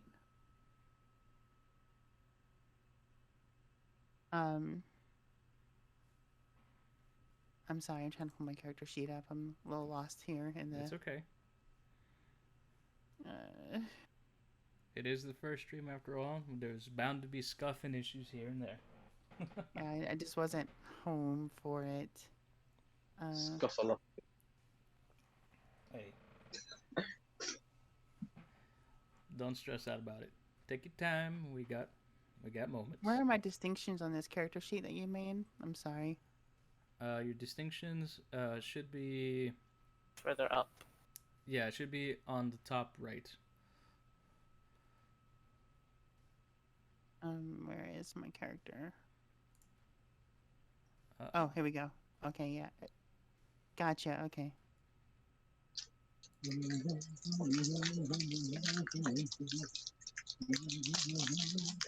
What Okay, is and we're that? gonna do the combat unit one for another D8, Okay.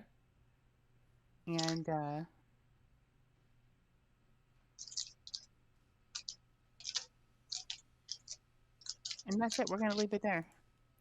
All right. Got to be a 4. Gotta beat a 4. Oh no. All right. So for Gray, we're gonna use his mental, which is a solid 10, and Yeah. his D8 of uh, crafts, and then another D8 as technician. Who's standing closest to Hope besides Gray? Across the way is uh, Fenrir and Eric. Are you close by or no? Probably Fenrir's the closest because he was turning that whatchamacallit. As Gray is like fumbling, she's just getting off the table. Parts of her that are not installed just kind of being kicked off the slab, and she sees what's his name again? Fenrir. Fenrir. She Yeah. sees Arcade. him. Her eyes are her targeting systems are locking onto him. Her eyes are red, and as if she's getting ready for a combat. And then see how Gray does. Got a 12. Hey, Gray. What do you get? Sorry. 12. So then her eyes just kind of shift to a normal color, and she just sits down with her hands in her laps with her hands in her lap with a pleasant smile. Gray kind of turns like, I don't know what that was. You said this was a pleasure unit, right? It's supposed I to be. am. It's, My name's Hope. yeah, How Hope. can I pleasure you? That guy must have been into some rough shit. You know, I don't know. Like I said, she's a fascinating unit. I mean, most of her parts are 3 times as good as anything we've seen out here. Most of her stuff is way more advanced than what I got.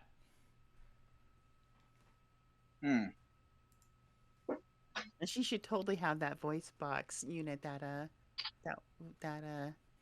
Eric's looking for. Wait, what? Your character. I'm saying Hope should totally have that voice box unit that your character's looking for. I feel like that would like instantly give away your character. If you did. You know, if Hope, can you run a system diagnostics on yourself? Are you doing okay? Flex your hands for me. I just kind of open and close my hands and I look around. Oh, I seem to be all over the place. Yeah, I'll put you together. Do you know what just happened to you? Anything your internal logs tell you? Yes, I just woke up. Nice to see you. Nice to see you too. Well,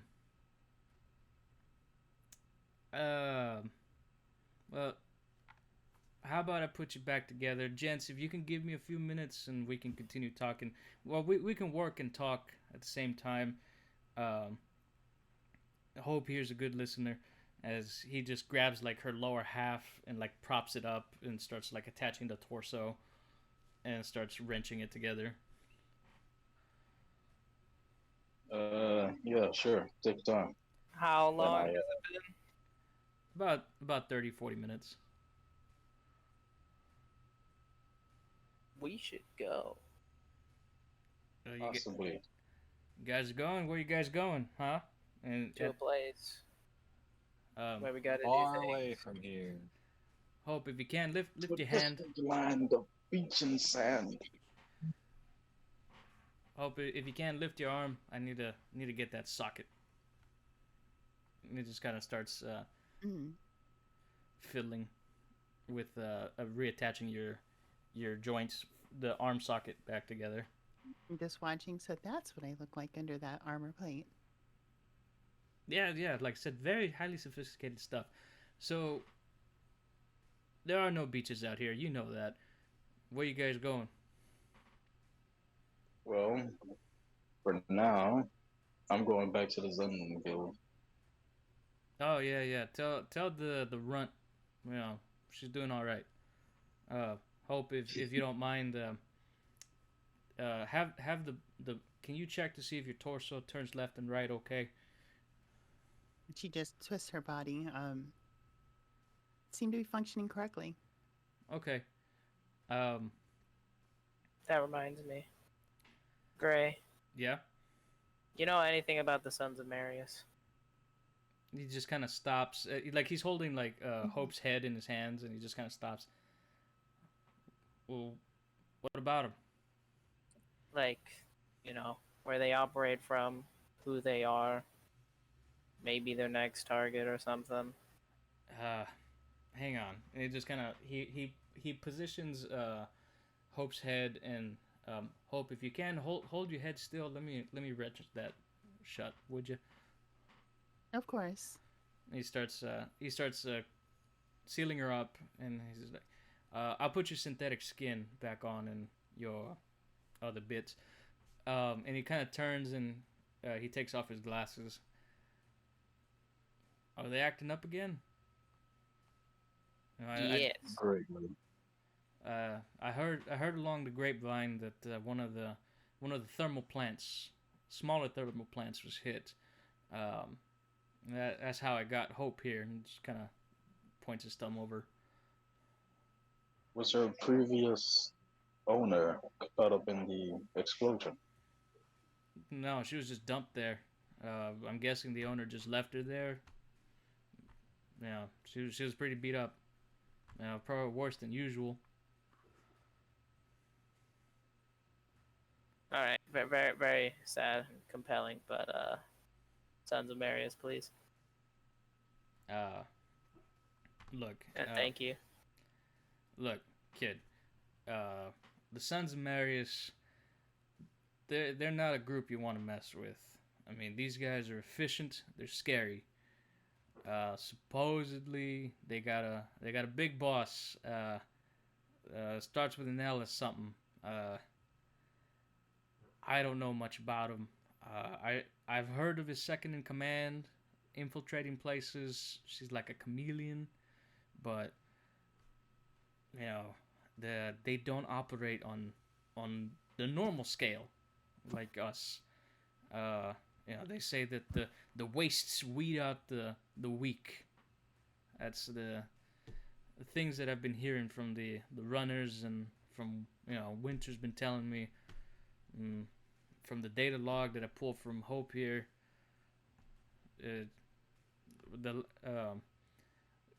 Hope, can you access your memory banks a little bit before the explosion?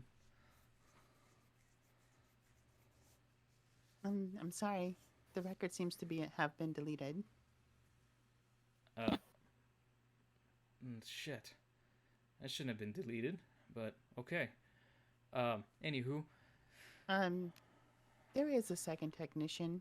After you get done fixing me, they usually have secondary maintenance to delete any unwanted details or information. Do you mind if I saddle her with you guys for a bit? I mean, if you can take her to the second technician, I'll pay you. Not much. Yes. It should be a simple run, 10K. That'll be fine. Yeah, we'll take off hands. Where can we find this second technician? Yeah. I don't know if you've been out there in the wastes. It's one of the smaller cities, the abandoned one. Fudge. Hang on. He kind of rolls over to the giant sticky note board, and he starts kind of like fanning his finger through it. Moving through multiple amlia. Yeah. he, he rips off one of the sticky notes. His name is Joseph, or no, he puts his glasses back. Joseph is kind of a Russian dude out in Thunder Ridge. Have I probably been there before? You've been there once or twice. Out there, it's a nasty place because the weather out there is very unpredictable. It can go from the usual grays of Alatheia to like crazy storms in the blink of an eye.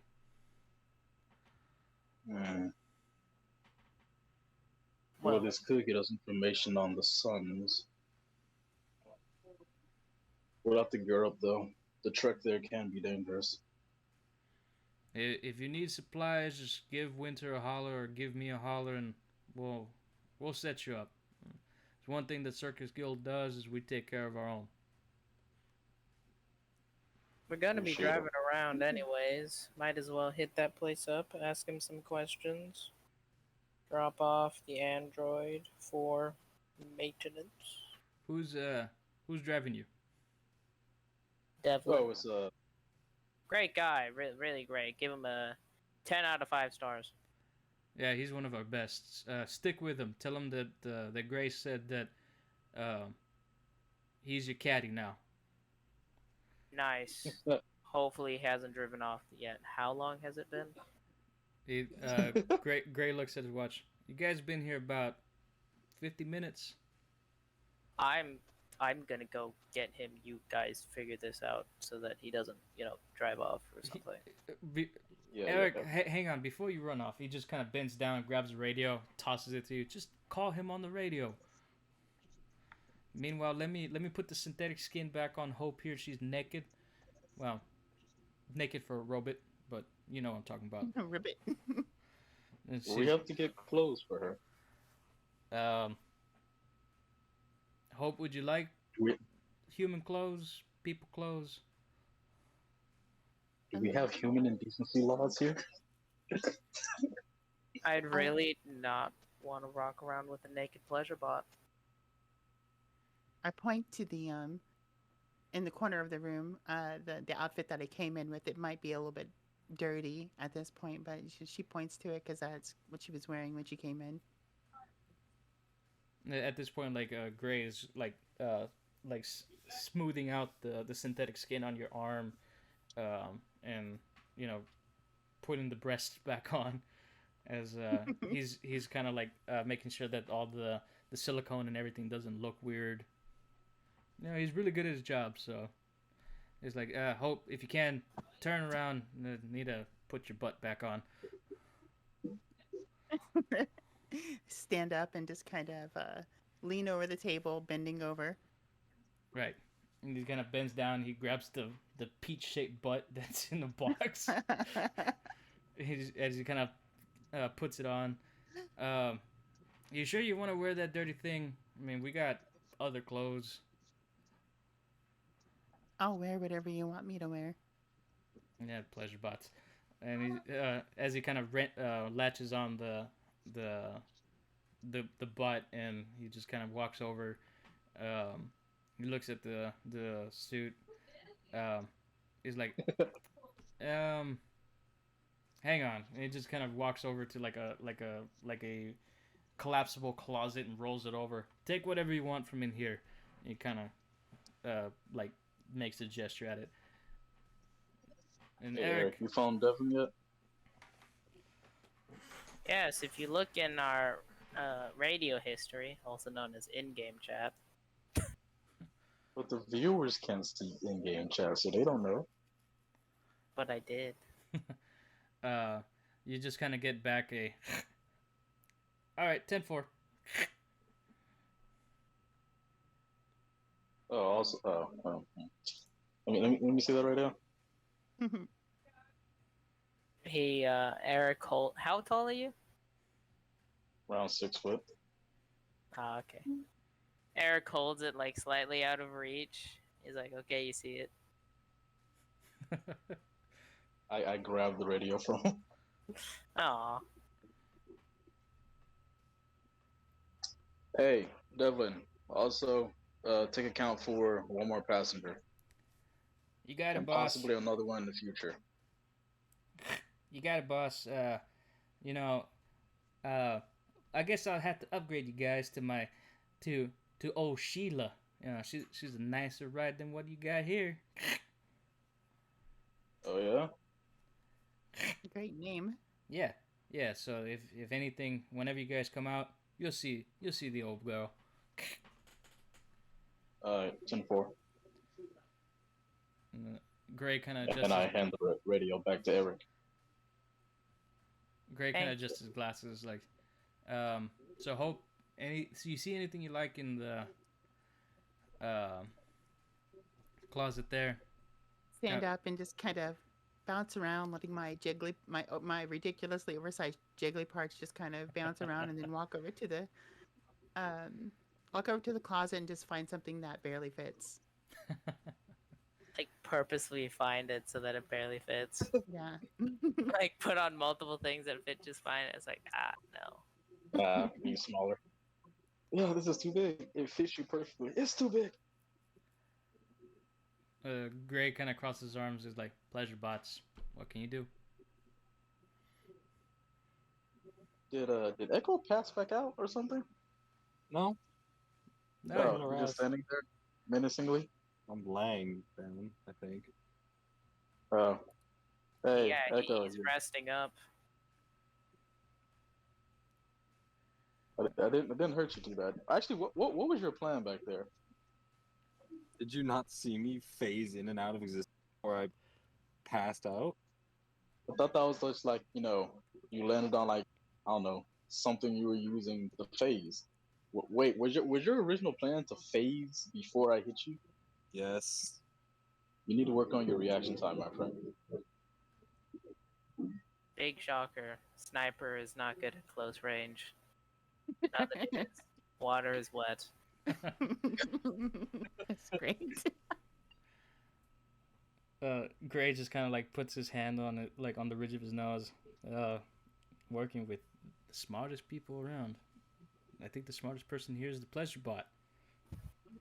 Hey, What'd you say, Gray? None of your business. Yeah. All right. Now, if you so kindly get the hell out of my office.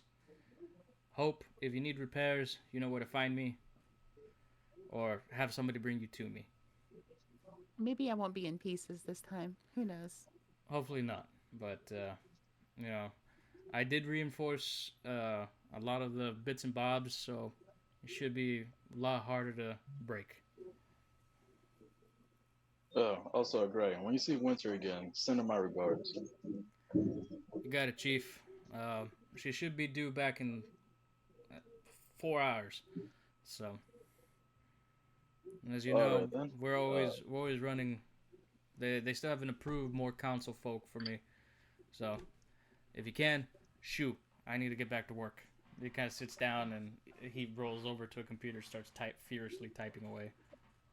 okay, bye. Echo, you need help walking or are you good? I'll be fine. Alright, don't stumble. Alright. Alright, Winter, if you follow us, we'll get back to our taxi. Winter's not there. Oh Who shit, is- not Winter, as in- Echo. as God in damn it. mechanic? Echo? Wait. Sorry. Who are you talking to? Shush. Hope, if you will follow us. So she's walking out in the icy cold weather with a smile on her face, like barely any clothes on, just like looking around. Like, it's a nice day today. Eric I'm is about to like say nice. Eric is speed walking ahead of the group. Like I am not connected with these people. We're gonna be in the same cab, Eric. Right now, I'm not connected with these people. As What was the name of the guy at the circus guild I talked to before? Devlin? No, not Devlin.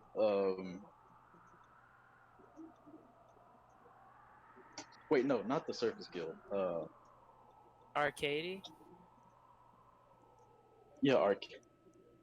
No, The not Baron? no, not Baron. Fuck, I'm trying to think. Purple Rats? God thing. Oh, Cornelius. What's his name, Rat? Cornelius. Yes. I'm gonna call Cornelius and make sure he got his stuff he ordered. All right, easy enough. As you kind of radio out, you kind of get back. Ah, Master Fenrir. Good to hear from you.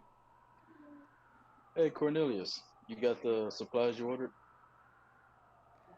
Yes, yes. The Order of Iliad did come by and deliver what we asked for. Granted, with a bit of snark, but they did it. Yeah, And no, that's good to hear. Devlin's last name is not Bowman. Wait, what? Responding to chat.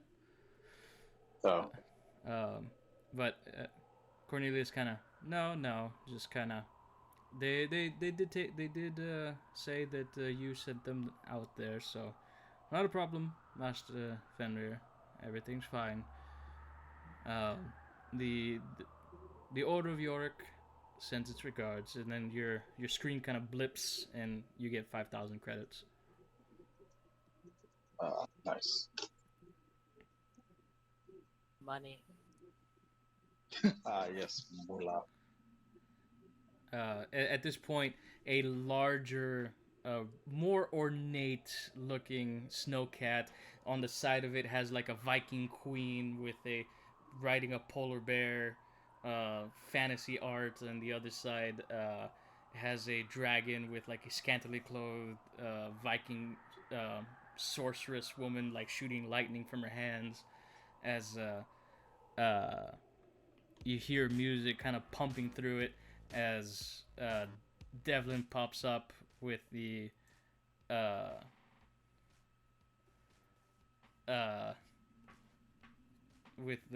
out of the vehicle is like, so this is old Sheila Beautiful. now. Oh, we've been having this thing go.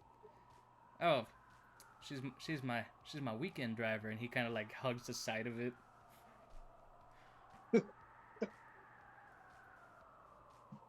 Oh, she is a beaut. Can she run fast? She may not be fast, but she's sturdy. Does it have guns Yeah. on it? It does. She does. Oh, Sheila here. She's built for marathons.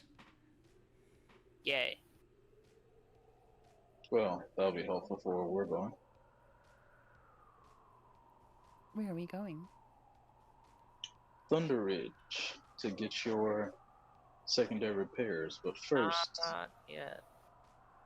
we're going to be making a stop in my guild. As Devlin looks at Hope. Oh, hi, Hope. Hello. Do I know you? Oh, you don't remember old Devlin? Oh, that breaks my heart, darling. Breaks it. Maybe you were just erased from my memory. Oh, that's a shame. But, ladies. Were you my client? Mm, Everyone, I just turned to Devlin. Yeah, everybody just looked at him like. what a man does in his own time is his own business. Thank you very much. Great. What am I, funny like a clown here? Don't worry about it, Devlin. Far Hey. better than a clown. Look, guys got needs, and sometimes, you gotta get them fulfilled. And Hope is the best of the best. Just smile and Yeah. shrug. As he kind of opens the side panel and he like extends his hand and brings her in all gentlemanly like. As I get in, I just like see his sidearm sitting in the side door, and I'm like, oh, and I like grab it, spin it, cock it, check the chamber as if like I know what I'm doing with the gun, and then put it back. Very nice weapon. Oh, that's a new one. I've never seen her do that. Flashbacks to even- like a couple minutes ago when she was all Terminator. She's been full of surprises since she's woke up. You're telling me.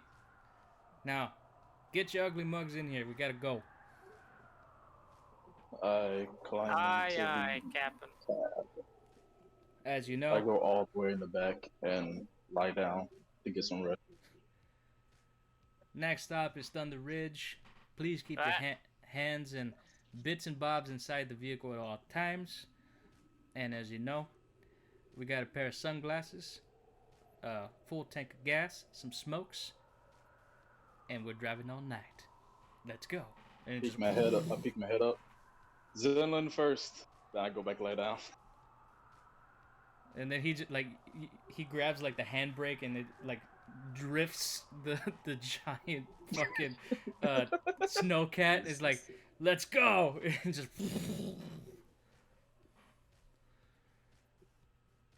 Oh boy. is there anything that you'd like to go ahead and do as we travel to Zanlen? Take a nap. Eric's, will also be taking a nap. Okay. Eric's going to text his waifu and, check up on her, how things are going at home. And you get the response back of everything's fine. There has been a new leak developing in the far corner, but it's mostly due to the heavier snowfall that we've been receiving. Aside from that, there has been some new insects crawling through the apartment.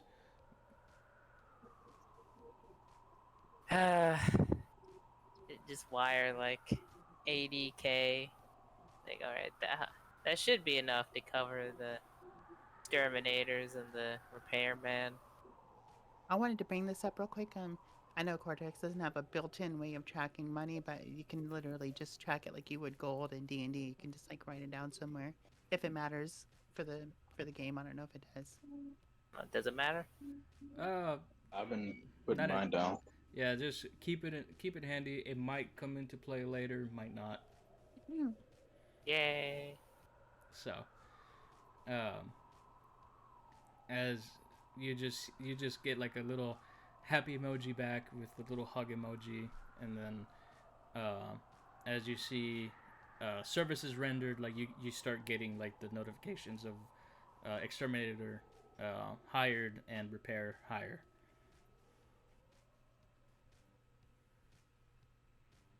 As the Sleep deprived, then I'm always in pain. as old Sheila just kind of chugging along, just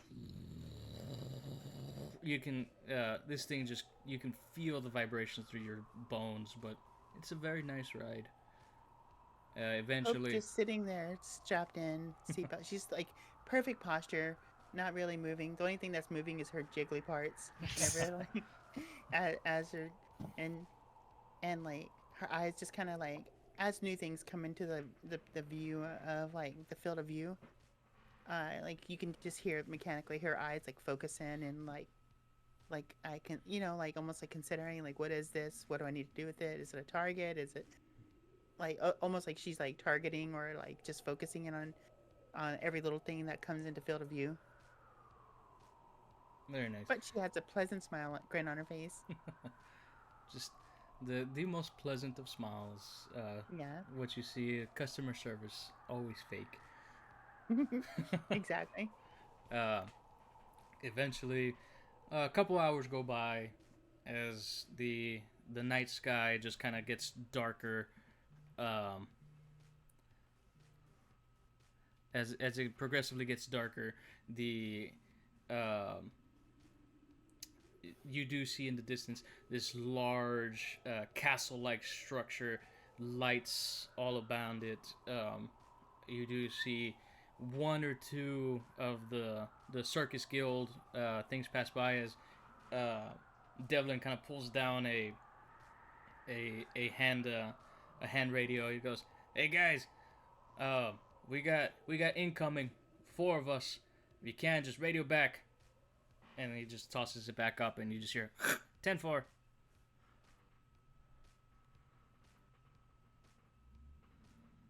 And eventually, you guys pull up to the Order of Zenlin, the space itself. He opens the larger doors as the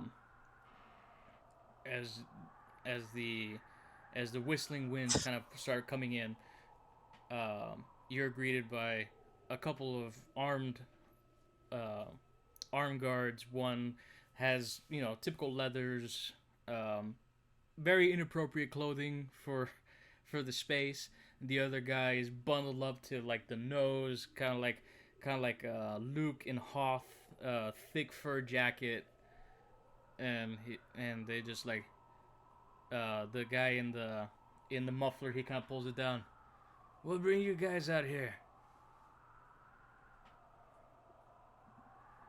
I like peek out the window. I'm here to check in and grab some supplies. Oh, hey boss. Yeah, no problem. And he just kind of pulls up a small radio. We got Firewolf on base. And you see a bunch of little red dots just disappear off of everybody.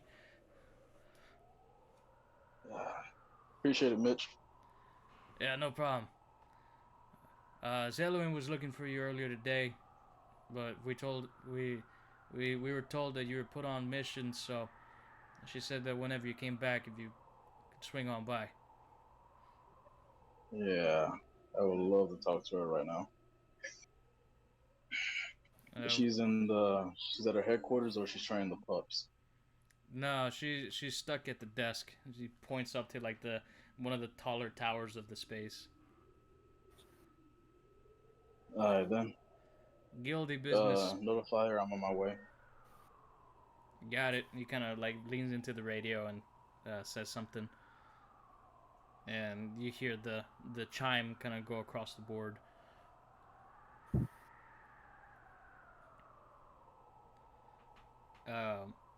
So, who is all entering this space?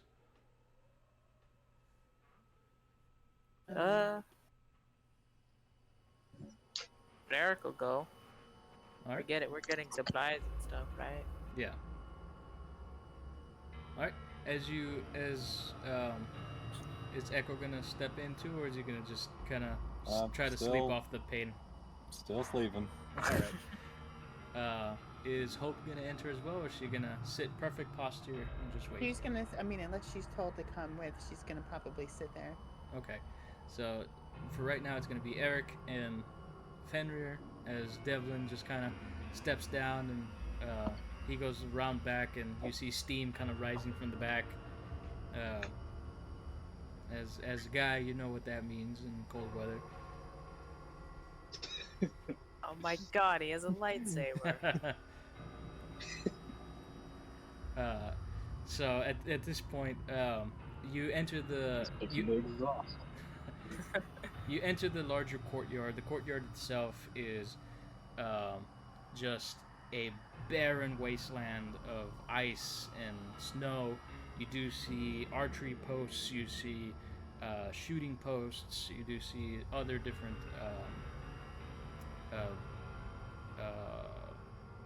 combat style dummies. You do see some synthetics, some combat synthetics that are meant for training. They're heavily padded.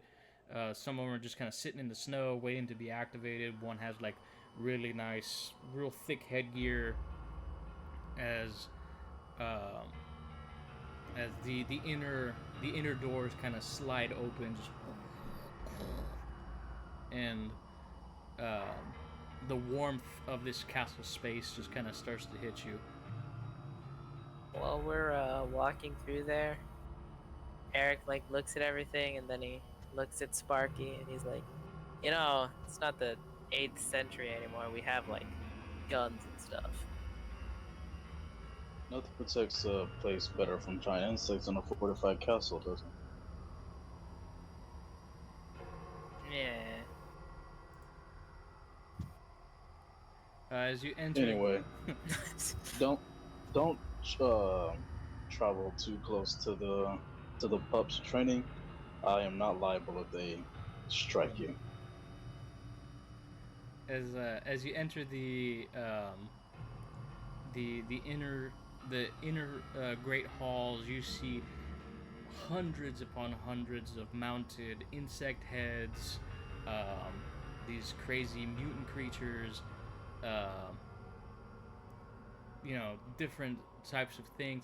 You do see a small, like, glass replica of Imam just kind of floating in this, like, fluid solution, hanging over, like, the giant fireplace.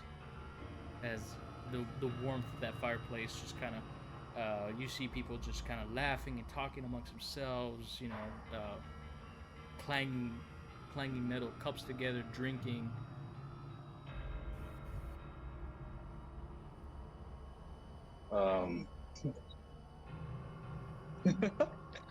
I walk into the main area and it's like, hey, what a guy has to do to get a drink around here. A whole bunch of people, hey, and they start, like, they swarm you, and they swarm Eric, and they, like, shove a tankard in your hand. Hey man, you gotta take a couple drinks. And one of the girls is like, hey, look at this guy. You got yourself a new pup or what, Finn? Huh? Look at him. He's fresh off the boat. And he just kind of, like, this burly looking woman, like, her fingers are like sandpaper. She kind of grabs your cheek. Not new. Not one of my new pups. More of a guy I've been assigned with. Took on a job, and just came around here to get some supplies and check in with his little one. All right, yeah. And you hear Morris, and this the same beefy looking woman that pinched your cheek. And she's like, my name isn't Morris, it's Maury, you dick. And she, like, backhands one of the dudes, fucking makes him faceplant into the dirt. And she's like, and she's big lady, rotund, and she kind of looks at you, Eric. So you looking for supplies? He's still kind of like, did I just get touched? Oh God. Why am I here? What? Supplies, yes, those, yep. Well, what do you need there, Mr. Medic Man? I need some. Well, I don't know what he's looking for, but I'm gonna need some cuts of meat, some dried up steaks, well, jerky, and a couple and some extra layers in case the blizzards get extra worse out there. And she just she flips open, like, a little paper pad, and she kind of scribbles shit down, and she's like, so how many days you traveling? Give me a number. How many days will you think it take me to get to the Thunder Ridge? Eric pulls out the radio and relays that question to our good friend Devlin. Devlin, Thunder Ridge, that's it's about 2 days travel, yeah. 3 days worth of rations, please. You hear over the radio, I'd say about 4, just in case. We are a big group. Make it 4. Maury just kind of got it, and she kind of scribbles something down, and she's like, all right, skinny man. And she kind of, like, drapes her massive arm over you, Eric, and it's like, let's go get your stuff. It just drags you off. I'll come look for you after I'm done with my talk. Welcome to my world. Anyway. And you just hear Maury, I used to change his diapers. He used to shit himself all over the place, and just kind of walking We off. don't need to indulge this thing. I wish I had bleach from my brain right now. As you kind of trudge your way through the ever spiraling towers, You make your way up. You hear the rustling of feathers. You see Zeluin like just sulkingly sitting in the large chair. Wings are just kind of extended out. The silver armor that she always wears just kind of cast off to the side. She's in her basic leathers. As she's kind of tying her hair into a messy bun, and just kind of sadly looking over paperwork and just tossing shit. Just ugh. Hey, Zello, why so mellow? I take a big chug of the ale I was given. And she kind of looks up. Is like, well, we have some new monsters, and some of the recruits ain't cutting it, big man. And as it is, some of the old timers ain't wanting to go out. You know how it is. And Yeah, that's getting kind of harder out there. and Ilya said that they were gonna send us some supplies. We haven't gotten anything, and I mean, the Circus Guild, they're doing their best. They're sending us what they can, but in terms of manpower, we're stretched real thin. Hmm. I can't put the pups out just yet. They're still too green. Yeah, I was looking over some of their handiwork before I got in here. They definitely do need some touch-ups. I mean, they can't even handle your basic insects. I mean, these things are nasty, but shouldn't be that hard to kill. And she pulls up like the larger map, and she's, you know, the Death Eaters, they're changing their migration patterns.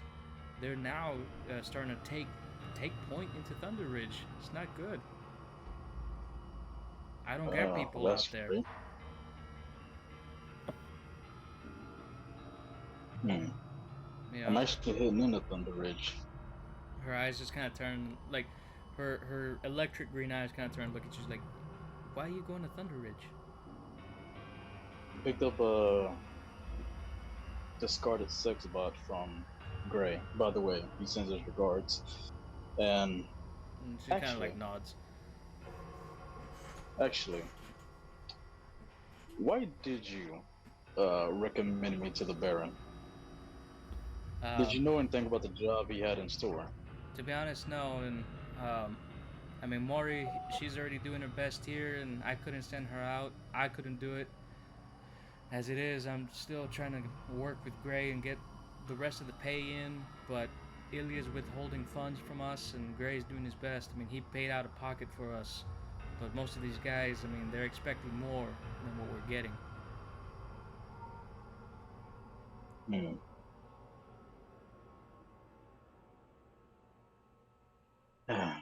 Well, we got a pretty big job from him, and due to the severity he puts his job under, maybe I can swing some favor in our direction. Have him actually cut his end on the supplies he has to give us. Lighten your load a little bit. If you can, that'd be great. I mean, as it is, most of these fucks don't even take me seriously because I'm too young. But I've been doing this job as long as my pops have. I've been here as long as everybody's has. I've cut my teeth. I've done it. I've done the job. But no, they just see the little kid. She kind of like sits. She sits and like she expands her wings out, and you see a couple of them like fly off, and she's like, "See, I'm molting," and like as she kind of brings them back in. I go over to one of her wings and I grab it and kind of like flatten down some of the feathers. Don't get your feathers all in a ruffle for it. Besides, you know how it goes around here. You want to prove your grit, take it to the pit. That's how I run my name. Yes, but these pups, they can barely handle the pit. They can barely even get past Mori, and Mori is ancient. She's old, and they can't beat her. Well, Mori's a different breed. Can't forget that. I understand, but I'm telling you, I mean, if they can't even hit Mori, it's bad.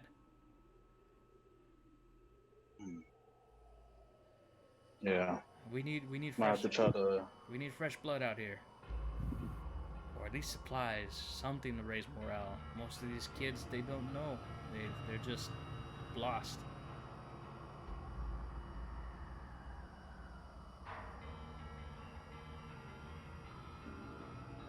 That's not your problem.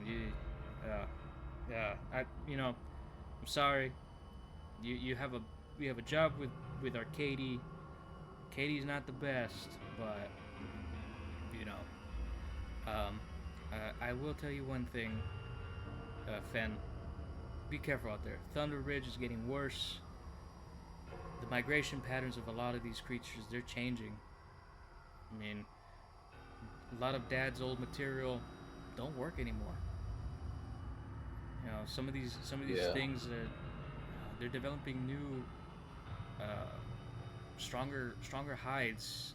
I don't know. I don't know how to tell you. I mean, you haven't been that far out in a while. Yeah, I've noticed their migration change being a bit unusual. We got attacked by a centipede not too far out of town when I was getting picked up from the Baron. And if they're already migrating out of Thunder Ridge, they're getting desperate. They're encroaching into the cities. That's the worst part. They're encroaching in the cities, and we don't have the people. I mean, tomorrow we're gonna set out a small squad of newbies. They're gonna have to earn the marks out in the field. Trial by fire. That's what's coming to, Fen, and it's bad. Yeah, and this whole fucking fringe group breaking thermal plants, it's just making things worse. I mean, they're hiring us at a rate we cannot help.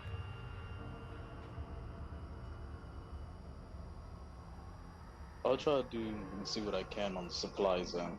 As for the pups and their training, the only way I can see it getting any better is we might have to start trying to recruit outside of just newbies. Try to see if we can get some more experienced personnel from other guilds to come in, maybe try to boost the morale of the pups. Or besides that, Gray's already helping us as best he can. He's trying to bring in more folks, but we haven't had any influx of new blood coming in from outside systems. I mean, we're losing more people. We have the Queen's Revenge coming back in about 7 months. Pick up a load of, I think 400, maybe 500 people. They're going off world. I mean, I understand the money's great here, but you know, we're bleeding.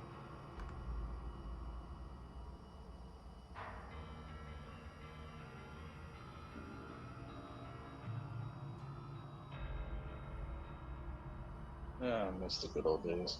Way simpler back then. You know, I get it. She kind of like slumps in the giant chair. We'll go ahead and scene shift to Maury and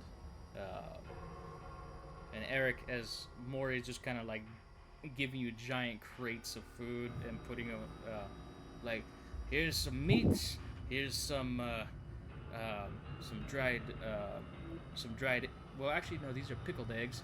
You know, enjoy them. Don't let them sit out in the cold too long. I needed medical supplies. Oh yeah. Hang on. And she kind of walks over to like this other looking chest, and she pulls out like a whole bunch of dried herbs and salves and stuff. Here you go. And she puts some. She gives you like about a duffel bag's worth. Oh my god, I've been transported through a time machine. Okay. He just takes them all and I guess continues dealing with the meat boxes.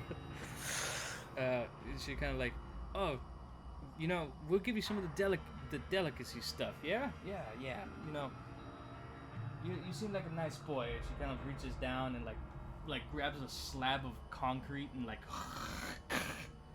pulls out like this weird looking mottled, like marbled purple and red looking meat that has like the fringes of it are like slightly molded, and she's like, this is a delicacy, you know. this You're gonna get poisoned. Someone is going to get poisoned. Oh god. this is from a claptrapper. It's fucking amazing food. You know, we don't give it out to everybody, but it's so good. She like hawks off like about a pound of it, and she gives it to you, and she puts it back and like slides the concrete slab over it again.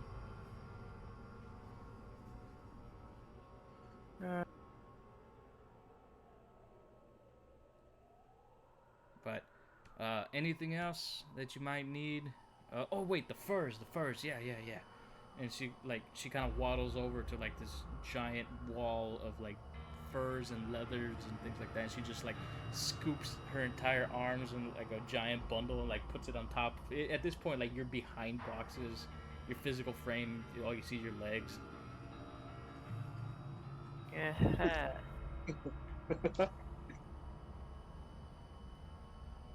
Yeah, let's go. And she like picks up like two of the boxes, like one under each arm. Okay. So tell me about yourself. You know, what do you do? You know, you seem like a fancy fella. I'm a medic. I heal people. Keep them from dying. So that's why you have such soft hands. I mean, medics. Yeah, they're good people. We could always use a good medic out here. It's just kind of like waddling along in front of you. I can tell. Oh yeah, it's been bad out here. You know, you don't understand. We lost a lot of pups because it's bad. These creatures, they're shifting.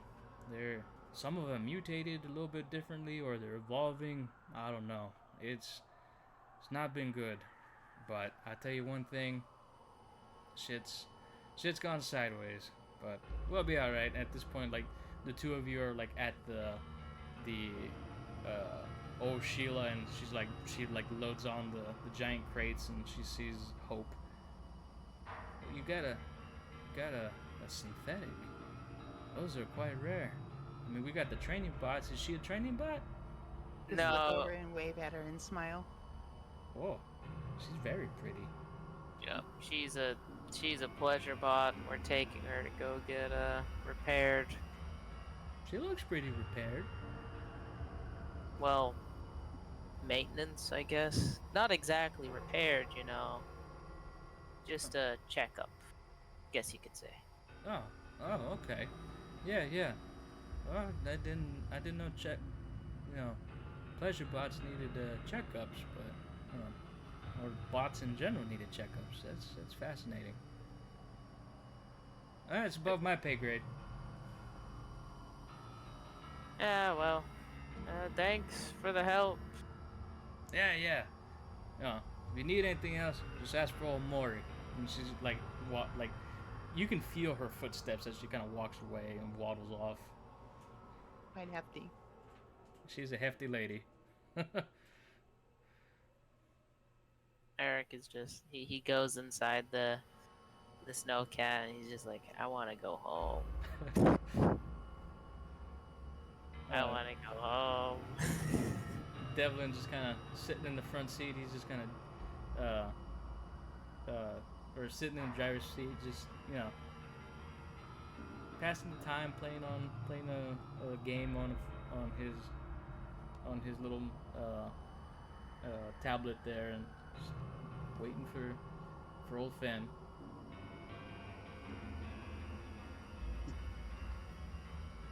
Waiting for old Sparky. How's that go? Is he still unconscious?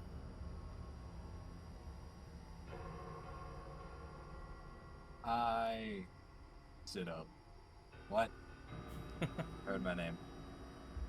Oh, just making sure you're alive.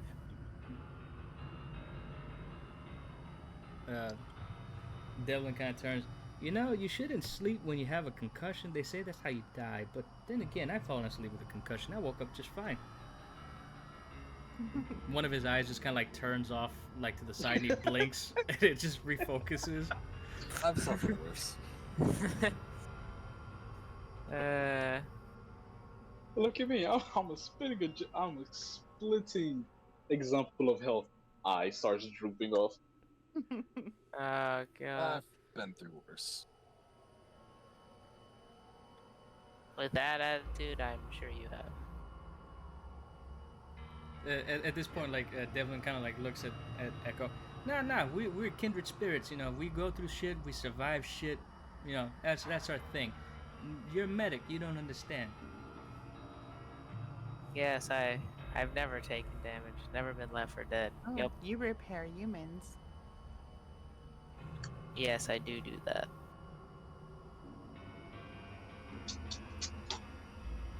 And Human maybe hair, I man.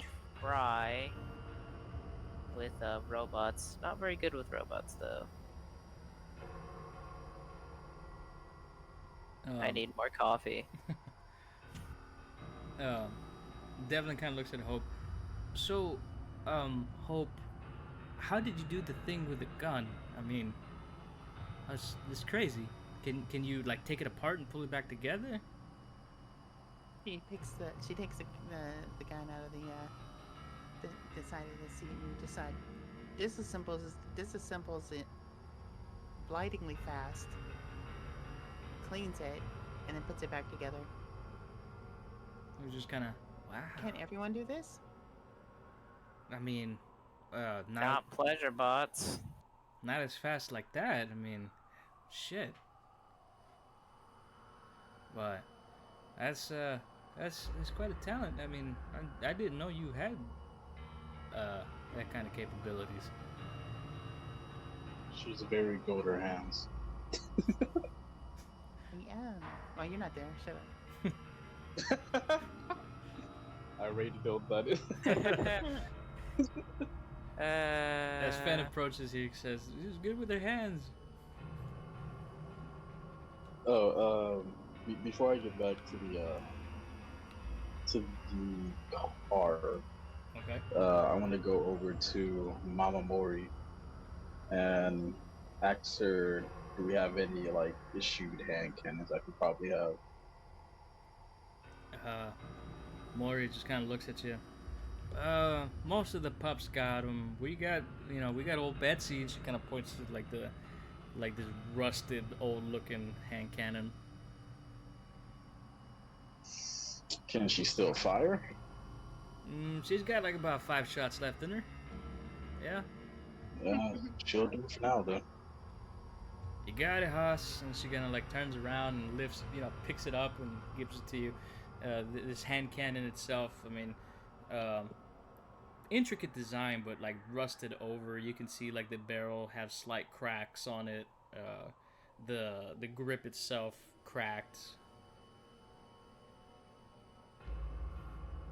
I would not use that if I were you. Maybe I can get someone to repair it. Who knows? Maybe that pleasure bike can do something with it. She can do other shit with guns all day. You don't know? Thank you, Mom Murphy. Good hunting to you and the rest of the pups. I'll be out. Good luck, Finn. Remember, wipe your ass.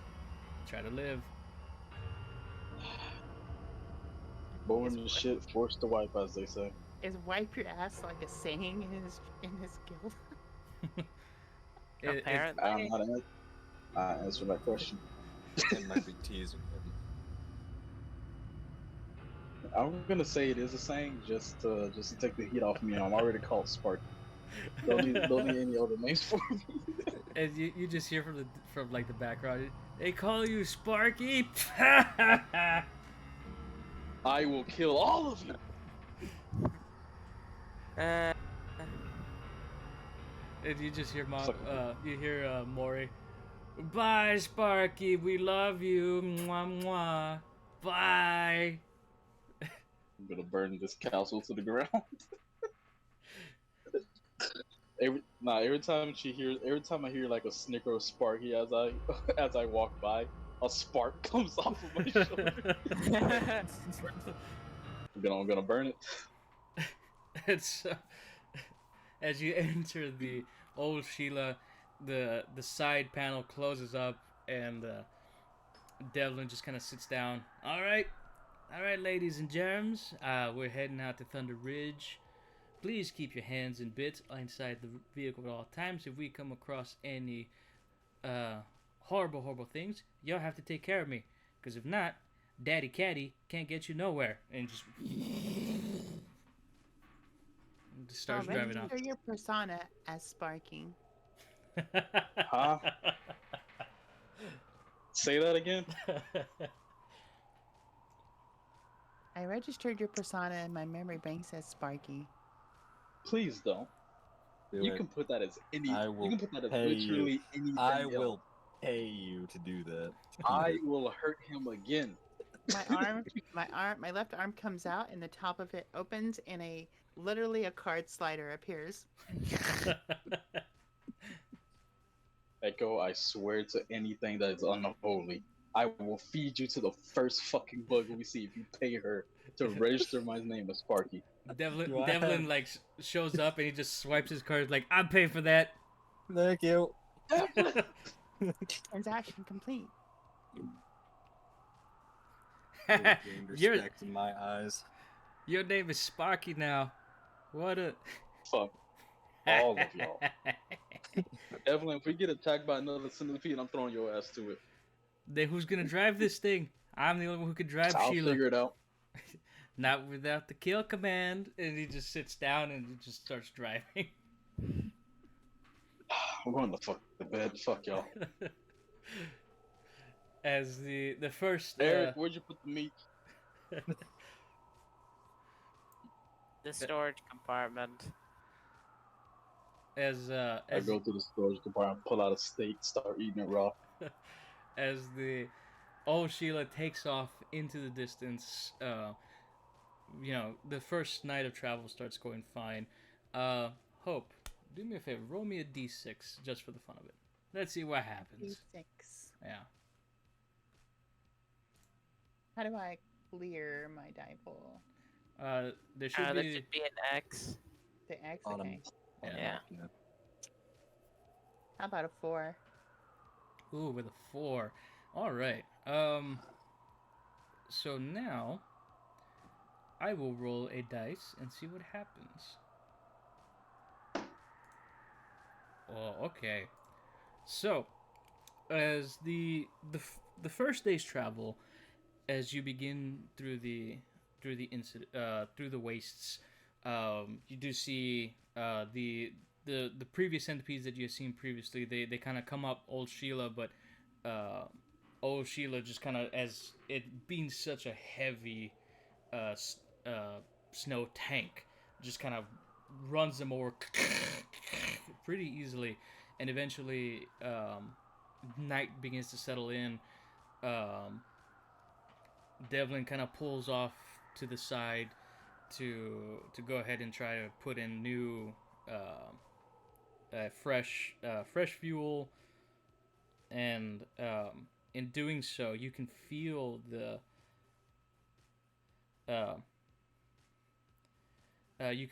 ground shake, and then as the ground begins to shake and rumble, Devlin kind of comes in and is like, guys, I haven't finished fueling. Something big's coming. I need you guys to do something quick. What would you like us to do? Ah, great. Protect the caravan. Do something. I'm gonna try and fuel as the best we can. And he just kind of runs out and he starts like pumping the drum of fuel as hard as he can. And before he does, he's like, Hope, you've done good with this. He just tosses you the gun with a couple clips. And he's like, if you please protect. And then he just kind of runs outside and he's just like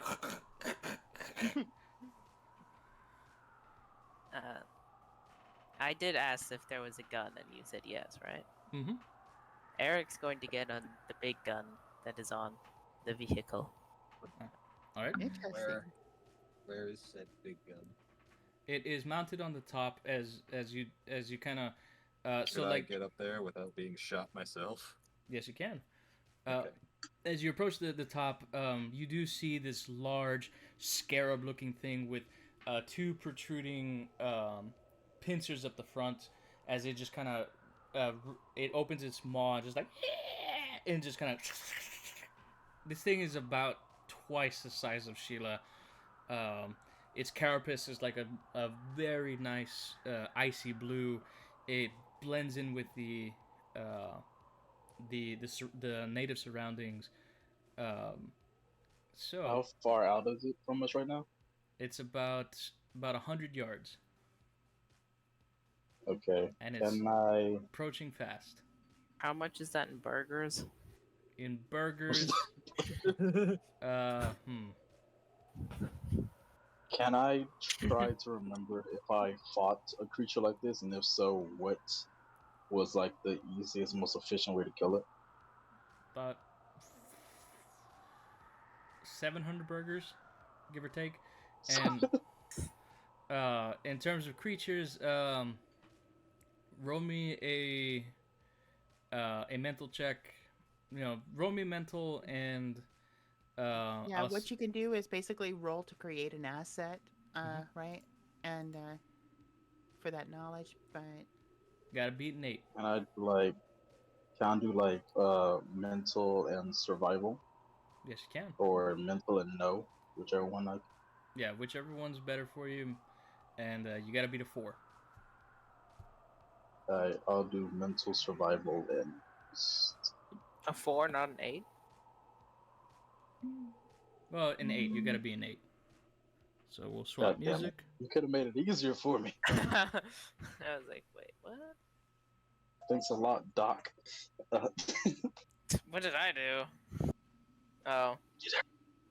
I mean, he rolled an 8. Let me see this.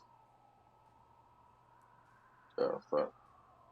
Don't you just, get inside and then throw plasma grenades into the generator? I mean, you can. But that's how you killed scarabs. I have to those rejoin kind the of owlbear thing. Well, you're in there. Just kind of. Yeah, but it's not letting me actually do anything. So let me put in the password. Oh. So Oh, I will do. Sorry. Sorry. So while that is happening, what is everybody else doing? I'm on top, looking at through my scope at what is approaching us. Okay. It's also up top on the big gun. What is the big gun exactly? It is a single shot railgun, it takes plasma rounds. So what's its die rating so we can add that? Yeah.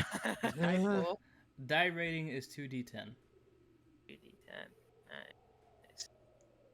Alright, let me just put that 2d10 FU. Pretty much. 2d10 and FU millimeters. Yeah, and at the same time, Eric's got this crazy look on his face now, a big old smile, and he's like, "Oh man, we're so fucking dead."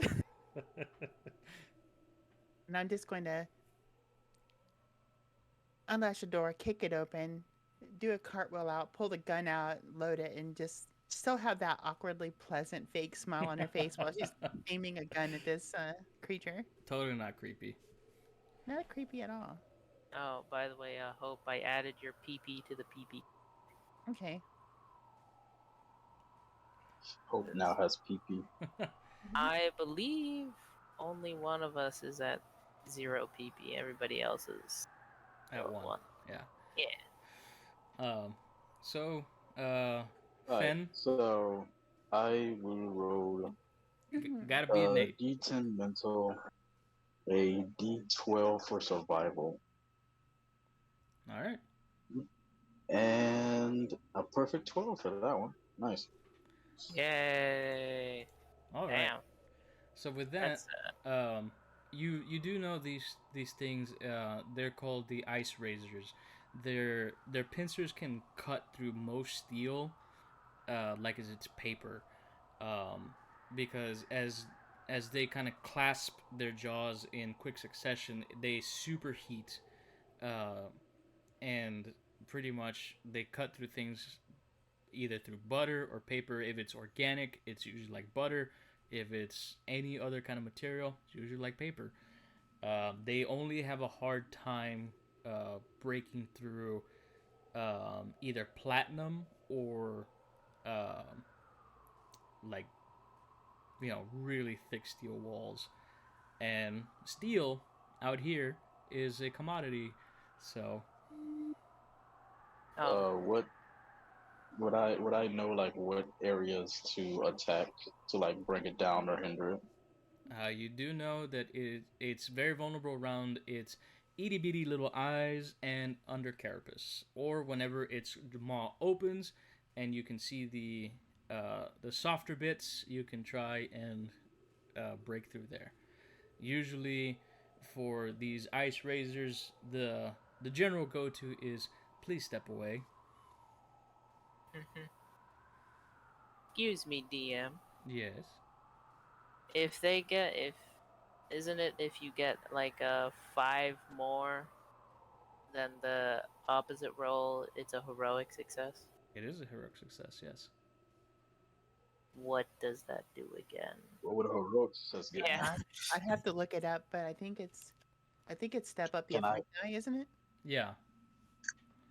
You can step up one die. Like what? Like one of my. Yeah, The so, effect die, like whatever you choose the effect die to be, step it up by one step. mm-hmm. Oh, okay. So Technically, you could have that 9 and then step up a 12, right?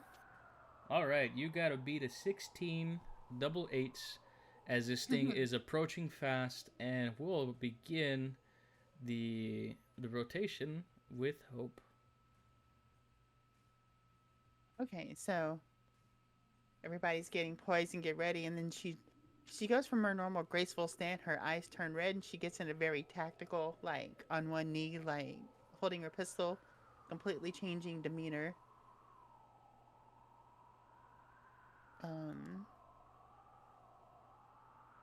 Give me one second. Sure. Still not used to this. All right. So we will do the repurpose combat unit. Okay. We will do shoot.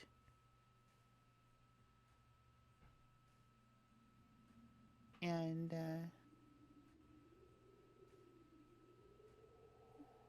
mental, I think. It doesn't matter, they're all D8. Would it not be physical? It doesn't matter, they're all D8. No. Would your effect die be your like physical, mental, or social? Hmm. Or- And she will since and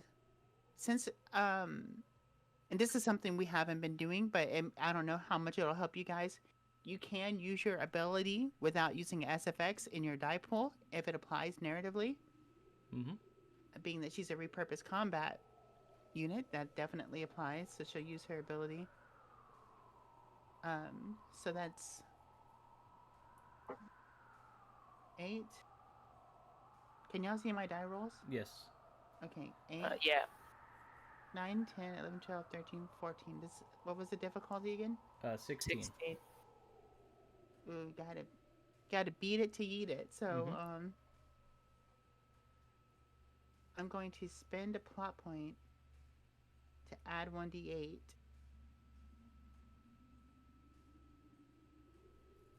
8, 9, 10, 11, 12, It brings it up to 19.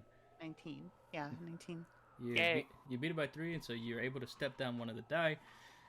As you fire off your rounds, you manage to impact a soft spot. It kind of makes the giant scarab kind of veer off course, or the giant beetle kind of veer off course a little bit.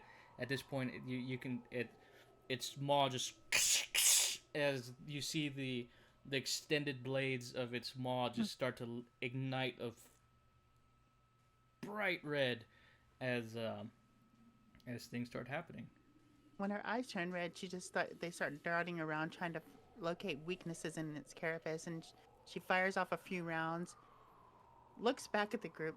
Looks totally ridiculous because of what she's wearing, doing like the whole like tactical like points at it. Like how like the point leader would be like pointing at it and then like looking back to the team and like directing them and stuff like that.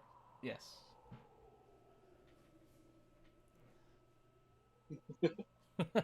All right. Who would you like to go next? Let's go with the guy with the big gun. Which one would you be referring to? I think one I that- have the bigger gun in this Yeah. situation. Yeah, I'm aware. But she didn't say bigger gun. All right. So we'll go ahead. I'll go ahead and roll out the difficulty, since we did step down one of the dice. So it's 2d8 and a d6. So you have to beat a 12, monsieur. Okay. Eric like sees Hope doing that, and he's like, "Man, she reminds me of my wife." Ugh. Then he starts like lining up the shot. So let's see. Before he fires, I try to relay to him that if you want to do the most damage, aim for the eyes or the joints. That's where his weakest at. Dude, it's a rail gun. Hey, I'm saying, most damage, try to go for the brain. Yeah, I'll shoot in the face. It's powerless without its head. All right, physical, shoot, crazy eyes. So that is 8, 8, and an 8. Mm-hmm. And you can And then 2d10. yeah. So 1, 2, 3, 1, 2. Ha! I'll buy one of those ones. Oh, Oh no. my dear lord! And What so, have you done? and so as you So I'm gonna use a PP okay. to add the other, because I got a 10. So if I add the other 4, I get a 14. That's correct. Oh, Beat it by God. 1, so the dice pool stays the same. I'm more over here fighting demons. All right, Eric, what would you like to go ahead and do at this point? Like this thing is coming at you guys quick, as Does the round just bounce off? or yeah. So something? like as you just kind of you fire off the round, the superheated maw just kind of hits the energy bolt, and just kind of you see it like just deflect off like and just in the distance you see it. So As what it- was that about it being a railgun and didn't have to aim? Oh my God, we're gonna fucking die, man. And Echo can go next. All right. So Echo, is your move as I will re-roll these die. I'm Beat a gonna 14. I'm gonna watch this, quietly laugh to myself. Watch all that happened there. Our failures. Yeah, quietly laugh to myself and try and do the exact same thing. All right. Don't fail now. It's just a Don't 14.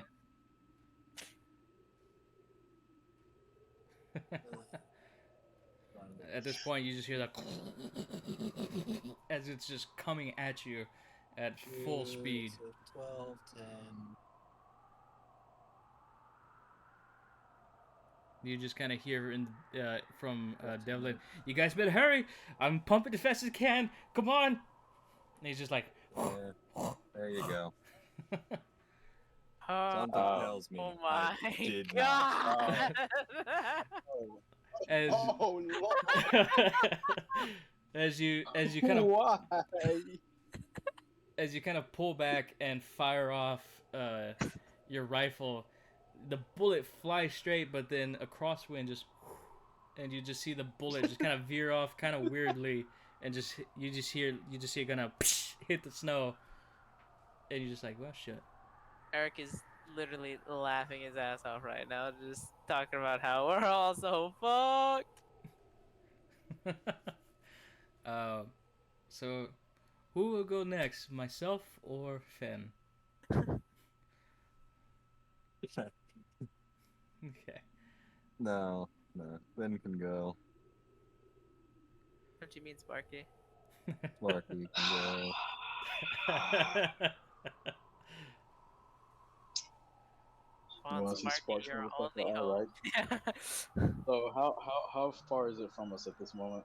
At this point, it is now about less than 30 yards. It is massive. This thing is coming at you quick. Its jaw is ignited, bright red. Let's go ahead and see what you have to try and beat. Gotta beat a 10. The 10. 10.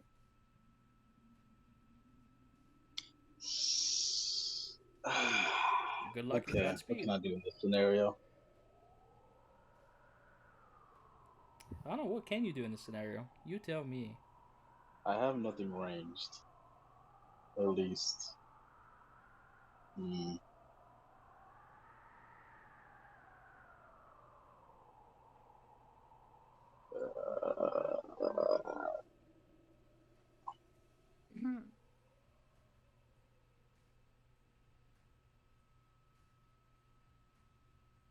Alright, that's what I'm gonna do. I'm going to use. Fuck. Do I want to bum rush it? I kind of want Please to. don't do that. Oh my Now god. is not the time. Halo music starts. Fine. I won't do it for right now. Na, na, na. He jumps off and just immediately is taken by the storm. Na, na, na. I am going to pull out old Betsy and be like, "Alright, old girl, don't feel me now." And guess I'll use. So the effect die is my physical, mental, and social, right? Or is that the skill die? It is. So whenever you do your roll, it's whatever the third die is. So like if you Oh, roll the 2d8s third and a die d. is the effect die. Yeah. Okay. Well then, I will first use Firestarter to add an extra D8, engulfing the gun in flames. Okay. I will use physical, shoot, and beast of the hunt, and I guess I'll try to. So which one of those dice can I boost up a level? Your physical. Okay, well that'll be a D12, D6, D8, and D8. All right. Give it a roll. This can't possibly go wrong. Don't jinx As yourself. everything else has. 12, Have some faith. It could go wrong. and my D12 was a 2. That's is- already going. That is what I'm hoping. God, oh, Lord have That was mercy. another 2. Okay. D8, D8, 7. Okay, I was at beat 10. Thank God. 7, 8, 9, 10, 11. All right. In doing so, you grab old Betsy, and as you ignite in flames, as you fire off the cannon, you see the mortar just kind of shoot off. Also wreathed in flames that it impacts the ice razor's snout, and you see like a gentle crack begin to form, but it's still ignited hot red. At this point, it's less than 10 yards away from you, as it's just kind of clawing towards the group, and you're able to step down one of the die. Let's see what happens. What was the effect die of that? Disconnected. Son of a bitch. What was your effect die? Oh, my effect then? Yeah, which one do you want to use? The one I wish to use. I guess it'll be the D12, right? Yes, it will be the D12. That would take a whole die away. Yeah, Gone. that whole die gone. So, Oh boy. at this point, we have 2d8s left on the field. Oh no. I look up at Echo. I'm like, "Come on, sharpshooter, hit your shots." I'm sensing a rivalry happening here. I got a 1. If anybody wants to try and use the 1 against me, you can. Out of plot points, unfortunately. Yeah. One Nope. person here, I think. Oh wait, no. Did I you use your actually wait. plot point? I did not use a plot point. Firestarter doesn't use one. I don't think Oh. anybody has any conditions anyway, Yeah, or No, assets no, I for that don't. matter. Yeah. I do not have any assets. I cannot use PP. All right. So a 9 comes barreling at you, um, Fen, as the giant ice ripper maw just kind of it expands out and as it's coming in to impact you. You have to beat a 9. Alright. just a 9. Just a 9? Nine. Only a 9. I'll keep Firestarter active. Use physical fight to try to, match its strength, and Beast the Hunt. Okay. So that would be. And I already used the whole bump up the effect die, so it's back down to a D10. Yes. So that's D10 physical. That. Oh. Mhm. Oh my god! I'll buy Another that. D10 for fight. I'll buy that one. I I bet you will. just a 9. They said. Just a 9. They said. What do I have left? Fucking Beast of the Hunt D8. Come on, give me something better. And it's a 9. Fuck you, game. So what happens to me? It's like you get an actually you got an 8. I got 8. So, do you have No, a yeah, plot point? 8. I do have a plot point, but it wouldn't matter because it would just match it. Gotta beat it to eat it. No, what I'm asking is like, Oh wait, hold on. this is a high stakes. Wait, that was. Wait, hold on. I did physical fight. Oh, I didn't use the D8 from Firestarter. Please be something higher than fucking 2. Just higher than 2? Okay. Okay, 12. Hey, you beat it. Hey. You beat it, but I buy that 1. But the dice pool remains the same for at the moment, because you only beat it by 3. It's not a heroic success. But as the creature comes in, the maw is coming at you at full force. As you're able to, how do you avoid this giant claptrap of a maw trying to get at you?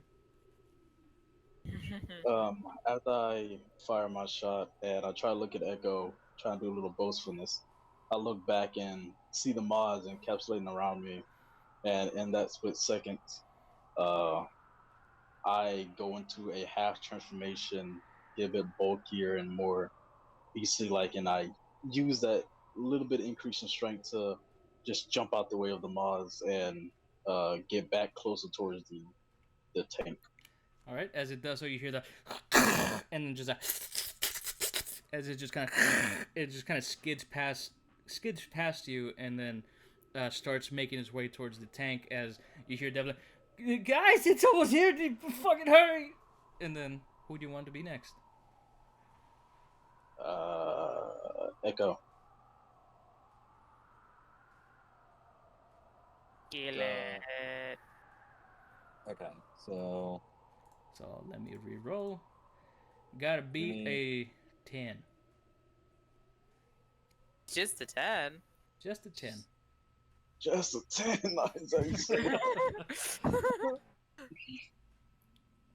why so many 1? At this point, you just hear the as it's just kind of crawling. Its weird maw starts heating up yet again, and you just hear the.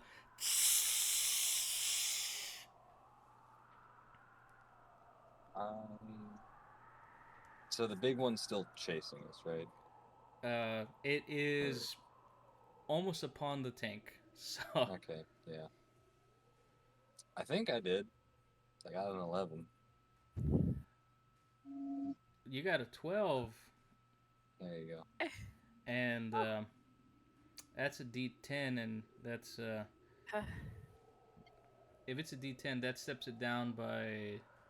Does that remove the die entirely? No, right? Winter. I'm sorry, what was that again? He got the effect die is a D10, so that that steps it down by 1, right? Is it bigger than the die itself? Yeah, it's bigger than the That D8. removes it. Yep. Well, there you go, and I'll buy that 1, so we now have a D10 on the field. So we have a D10. Just a singular D10. Little D10.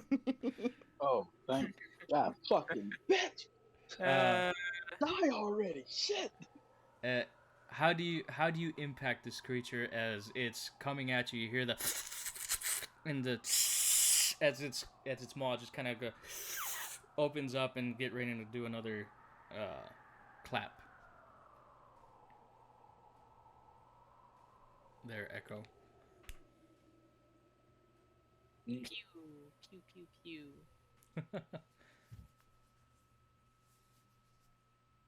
You're speaking, you're muted. I'm trying to think. Gotcha. How can I make this look itchy as hell?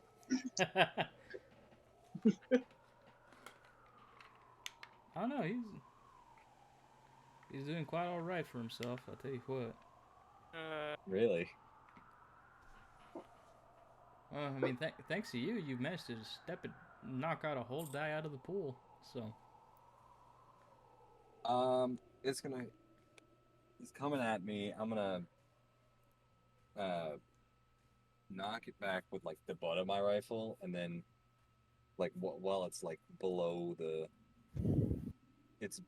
I'm on the top of the truck, so it's like below me, right? Yeah. Things about the Then size of the truck, so just it's pretty fucking massive. But yeah, you're able to like you see the crack in its upper mandible, and as you kind of impact it, it causes it to reel back, and then what? And then I'm gonna put the barrel right up to its face and then fire. In doing so, you're able to take out one of the eyes. Hope you're just kind of splooshed with like this gelatinous like white fluid. It kind of gross looking, but oh god. As the bug ichor just kind of falls out. Everything goes slow mo. She starts waving her hair. Who do you want to go next, Echo? Hope gun? No, right? No, she's still there. Have fun. All right. All So right. the whatever that goop is splashes on me. I just wipe my face real quick. You gotta beat a 3. Just cock the gun, reload it or whatever, and square up with the creature. I'm gonna go with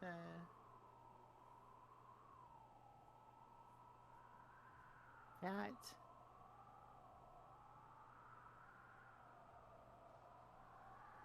And shoot. There's a 1 for you. Whoa. Oh no, this is never gonna end. Now don't tell him about the ones. Just don't tell him about the ones. Maybe he won't see them. It's happened before.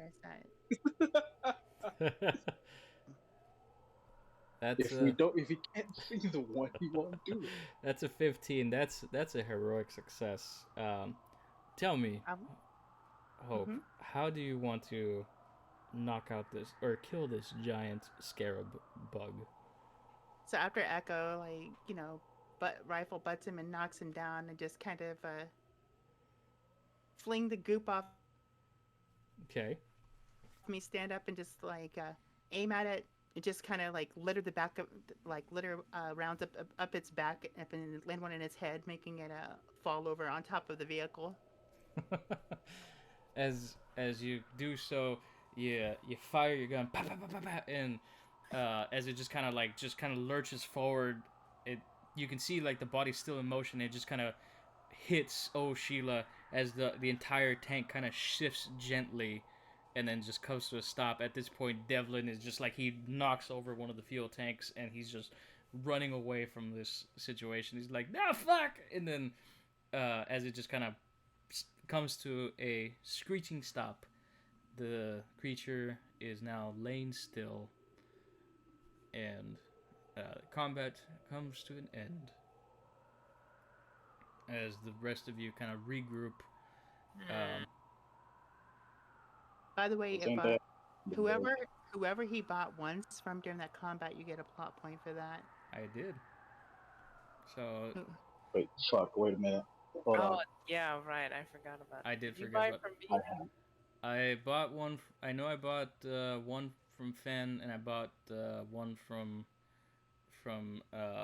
Echo, and I believe I did buy one from you. I Yeah. have 2 PP. The PP is rising. What all right. is that melody? So what would you like to go ahead and do? Is there anything I can get from it? You can definitely probably break Break off guts. its maw, its guts.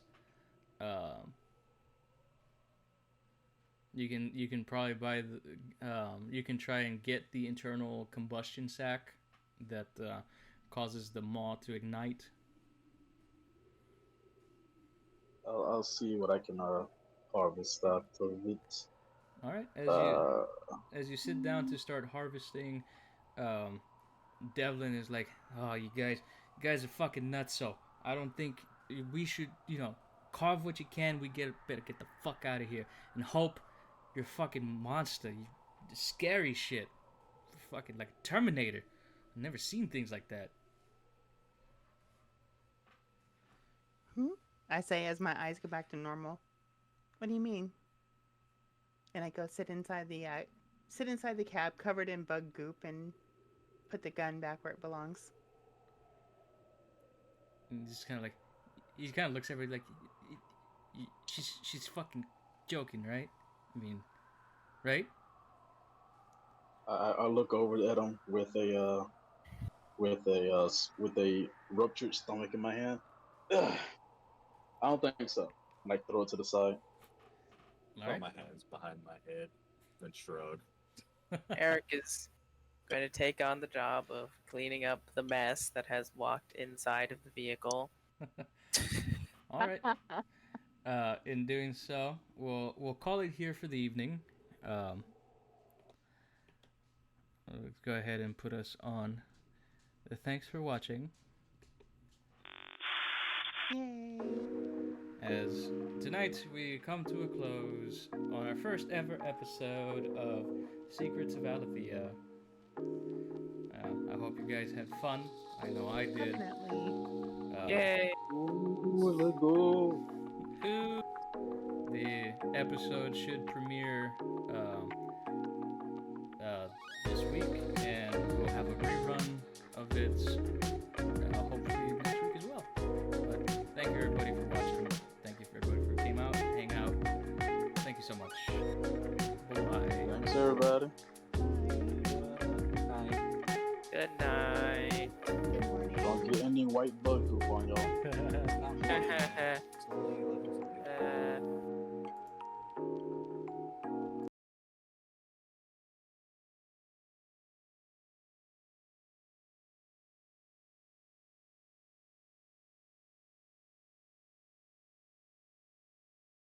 Uh,